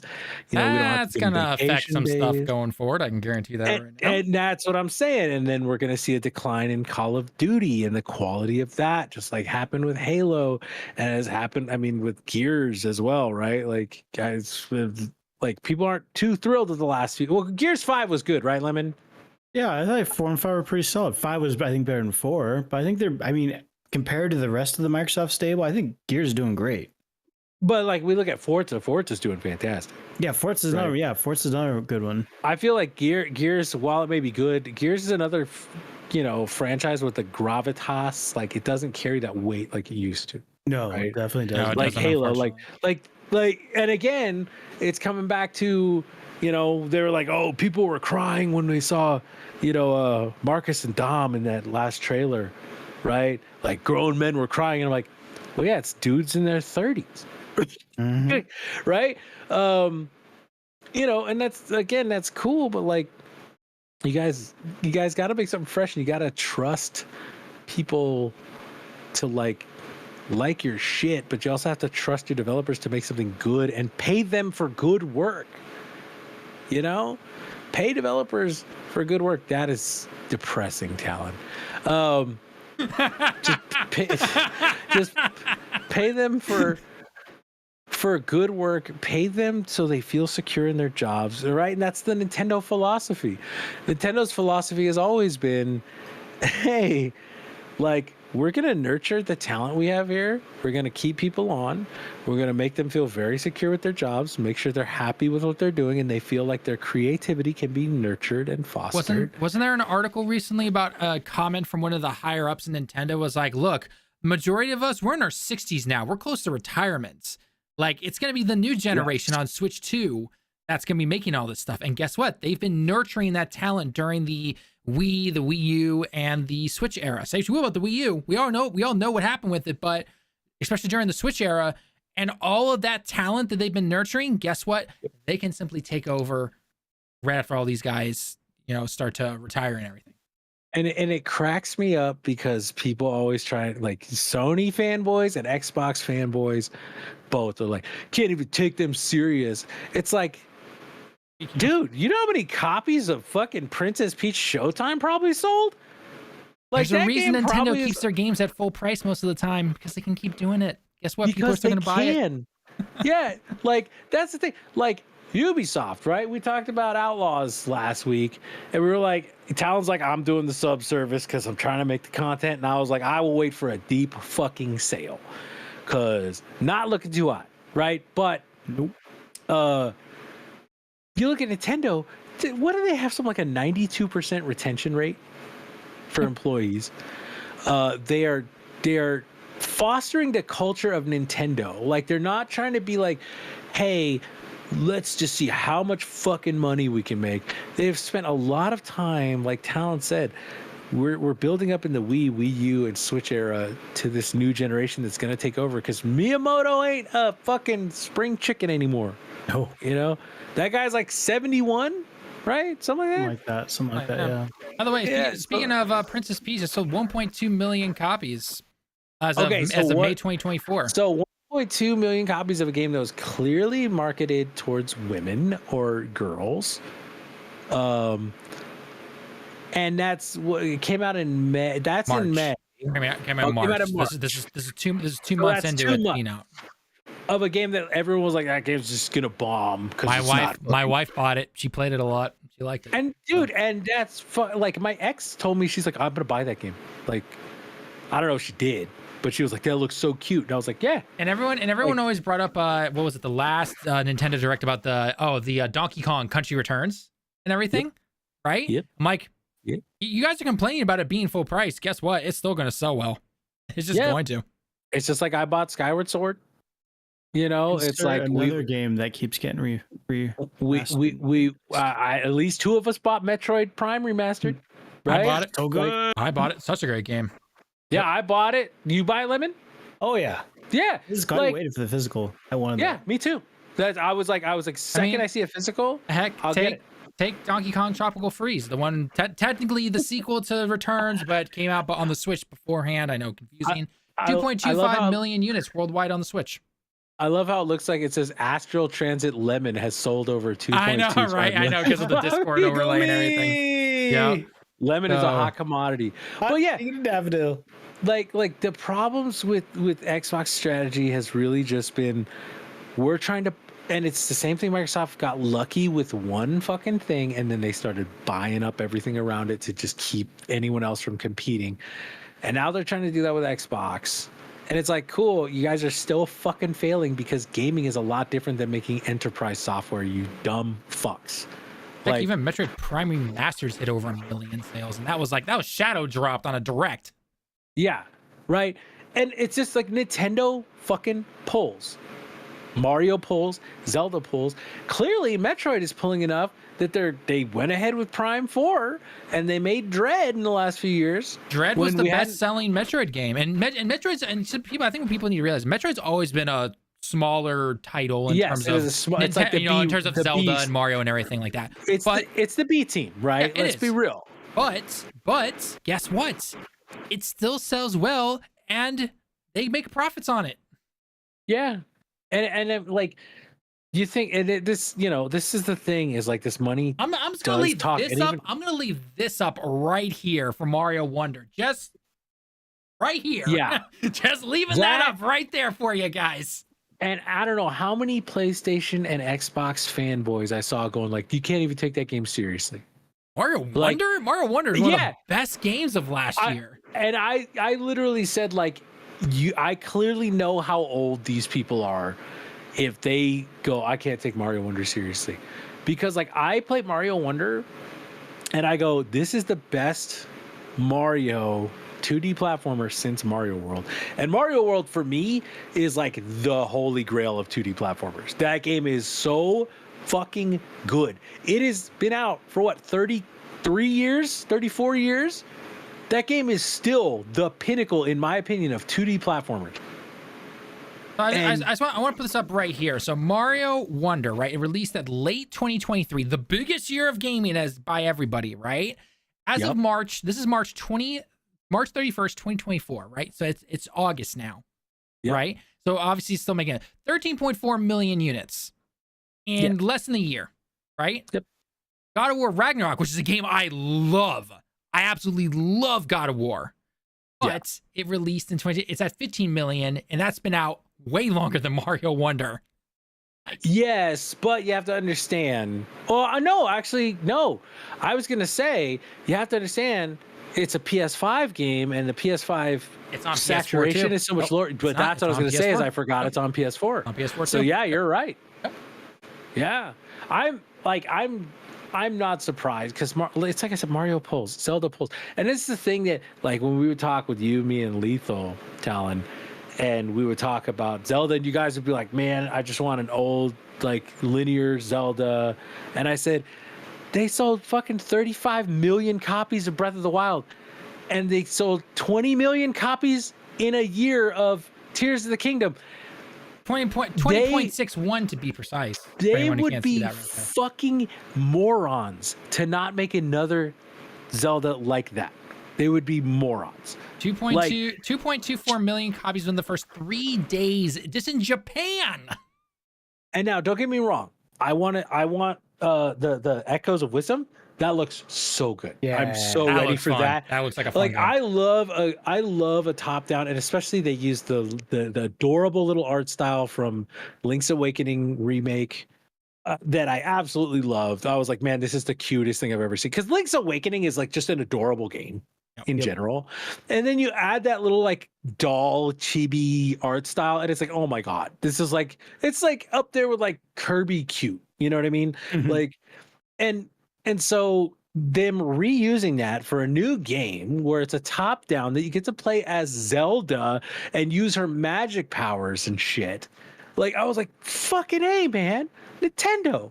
Like just when I thought you couldn't do anything else that would surprise me, you pull this shit. Like, wow. You know, like they were like, okay, we hear that some people are going like, hey, we want a more traditional Zelda. We're gonna give you that, but this time you're playing as Zelda. How about that? Because you've all been asking for that for like 25 years. You know how we were talking about Metroid kind of being the B team essentially, right? Just in terms of that kind of stuff. Kirby's kind of in that same spot, right? I think Yes, most people agree. Kirby is like Kirby's like always been that spot. Kirby's Right like there. the B plus. Right there Yeah. on the screen. Right there on the screen. It's going to lead that for you guys right there. Yeah, Kirby's like the team lead of the B team. That's what I feel like. He's like team captain of the B team for Nintendo.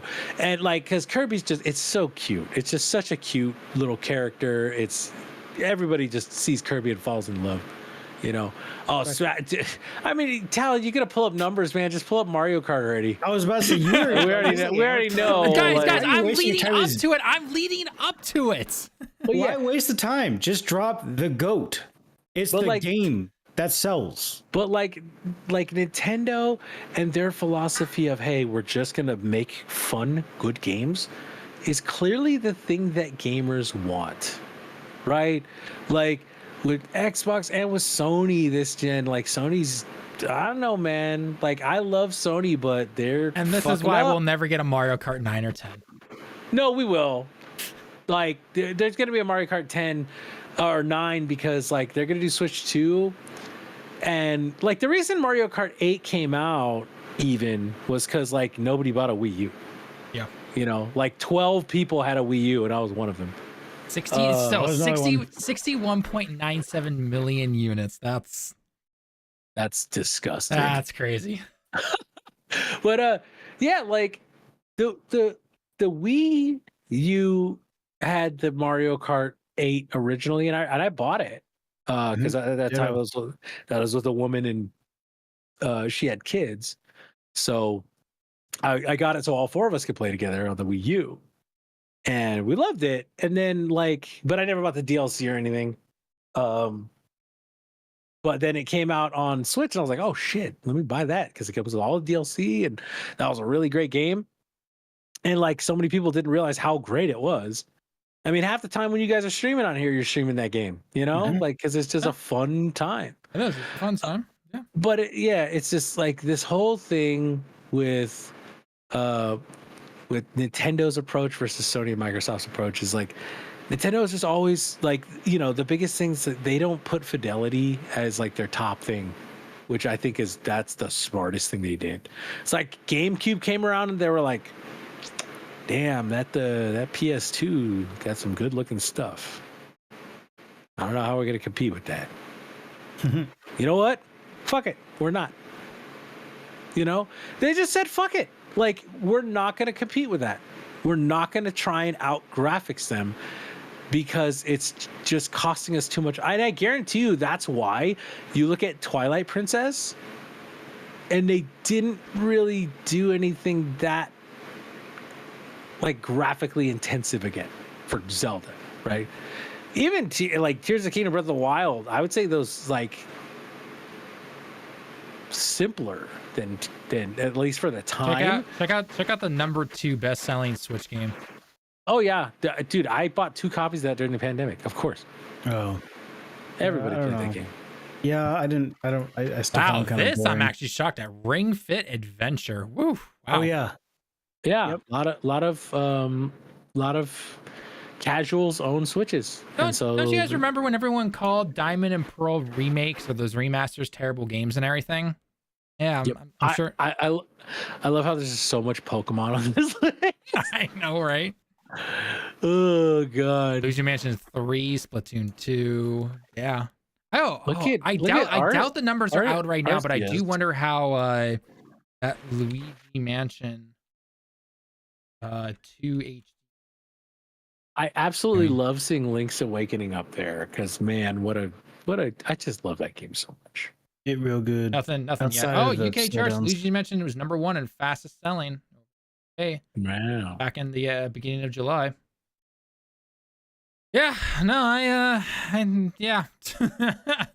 Sony and Microsoft are playing. They need to play catch up a little bit, but you know, who knows? Maybe Astro Bot will be the first thing to start Sony on that path. Who knows? I'm still calling. I know Lemon. We disagreed on this last time. I'm still calling within like a year, 10 million for Astro. I think it's gonna. I think it's I'm gonna hoping pop it'll off. be good. I hope. I hope. It's a $60 game, so that's already in its favor. It's a family game, very clearly. And I know like one of my buddies who's we always talk games. He was like, yeah, that looks like it's gonna be so good. He was, I mean, same thing you said. He was like, yeah, I'm buying that controller. By the way, that's fantastic. But he was just like, yeah, I loved the demo when I got my PS5, and then I heard there's a full game. And I was like, yeah. I'm gonna do it, and everyone who's played it has said it's great. And by the way, to everyone, fantastic. everyone who was pissed off that Japan Studios, or I believe was the name of that studio that got closed down a couple of years ago, a good chunk of them are in making this game. So time to step up and support them. You know, just saying. Yeah. Yeah, and that's the thing too, man. It's like I've said so many times. I just wish Microsoft would make something that I want to buy from them. Yeah. That's all. Like that's all I've ever wanted from Xbox. Just make something that I want to pay you my money for. It's like literally that simple. Like I know it sounds like, oh, it's just saying that. No, it's like I will give you money if you make a good game. Yeah. Like that's all it is. It is. It absolutely is. Because again, like for anyone who has a PS5 right now, right? Go download or play if you didn't delete it, the Astro Bot tech demo, essentially. Like I went back and played it and I'm like, yeah, this is a lot of fun. Like I can't wait for this game to come out now. And right? yeah, and there is new stuff if you haven't played it in a while. Yeah, there actually is new stuff added. But again, because stuff. it's fun, I want to now pick up this new game that's going to be coming out in September of this year. Right? Mhm. It's just like make fun games. Like that's all you need to do. Yep. all- Don't cut costs. Like keep budgets in check. Right. Because that's Nintendo's strong suit. And that's the other thing. I think that this is going to be such a huge win for Sony, because if they sell 10 million copies, and let's say 8 million of them are like full price, and then they cut it down to 40 and they get an extra 2 million by the end of a year out from when this releases, right? Think about how much this game probably cost. This game probably cost like 50 to 60 million. Yeah. I mean, way less than something like Horizon or Spider-Man. So yeah, I mean, look at the characters. They're big, bold colors, right? Big shapes. It's great. Yeah. I mean, there's some cool little stuff, but like, this is not like Kratos' beard, or like, the eye detail or anything like that. Yeah, I mean, plus like a lot of this was Horizon probably eyes used from the tech demo, right? There's a lot of stuff they just brought over from that. And they just made new characters and stuff. But man, look at it. It looks great, and it just looks like a fun little cartoon Pixar movie that you're gonna play. Yep. Oh, I'm ready. I'm ready for this. I'm excited. I'm excited. Xbox, give me something like this that gets me excited to play a game on. Like even like I'm not gonna buy an Xbox, but or I may, like I said, I may if I really think that the Series X is gonna be the last one. I'll go buy one like when they're clearancing them out. Like, but like. I want to feel this excited about a Microsoft property. They own so much great stuff. Like I want to feel like, oh man, they're doing a new Crash, like, and it looks super fucking fun. Or they're doing a new Spyro, and it's all just like super big and fun, like cool. Like that's all I want. But unfortunately, I don't think we're gonna get that in this day and age currently right now. Unfortunately, I just don't think we are. Yeah. All right, I stopped the recording on that, by the way, because I think I can actually take that long thing we just did. We can probably cut that into 2 videos. I think one that focuses on the Xbox stuff, and then the other one where Nintendo is ahead of the curve. I think that'd be the smart thing to do. Yeah, that'll work. All right, I think I'm going to call it there for the stream, guys, because I know we were going to originally talk about the whole skill-based matchmaking, but I need to get some other stuff done. So, and I'm sure it's very late for Lemon. Yeah. Oh like, yeah, God, Lemon, you got work tomorrow. Asleep. Shit, I forgot about that. Yep. All right, my bad. You guys get to sleep then. Stream. Thank you so much for everyone that stopped by and was hanging out with us and everything. It was a lot of fun talking about all this stuff. So if you haven't already, check out the other videos and we do these type of topics every day. And with August, I'm off for the entire month of August, so I'm gonna try and plan potentially doing these maybe twice a week. For the month of August, but I've got some other stuff, some ideas. So anyway, thank you so much for everyone that joined us though. Make sure you hit that sub button if you happen to be new, like the video as well /stream, and we'll see you guys all in the next one. Johnny.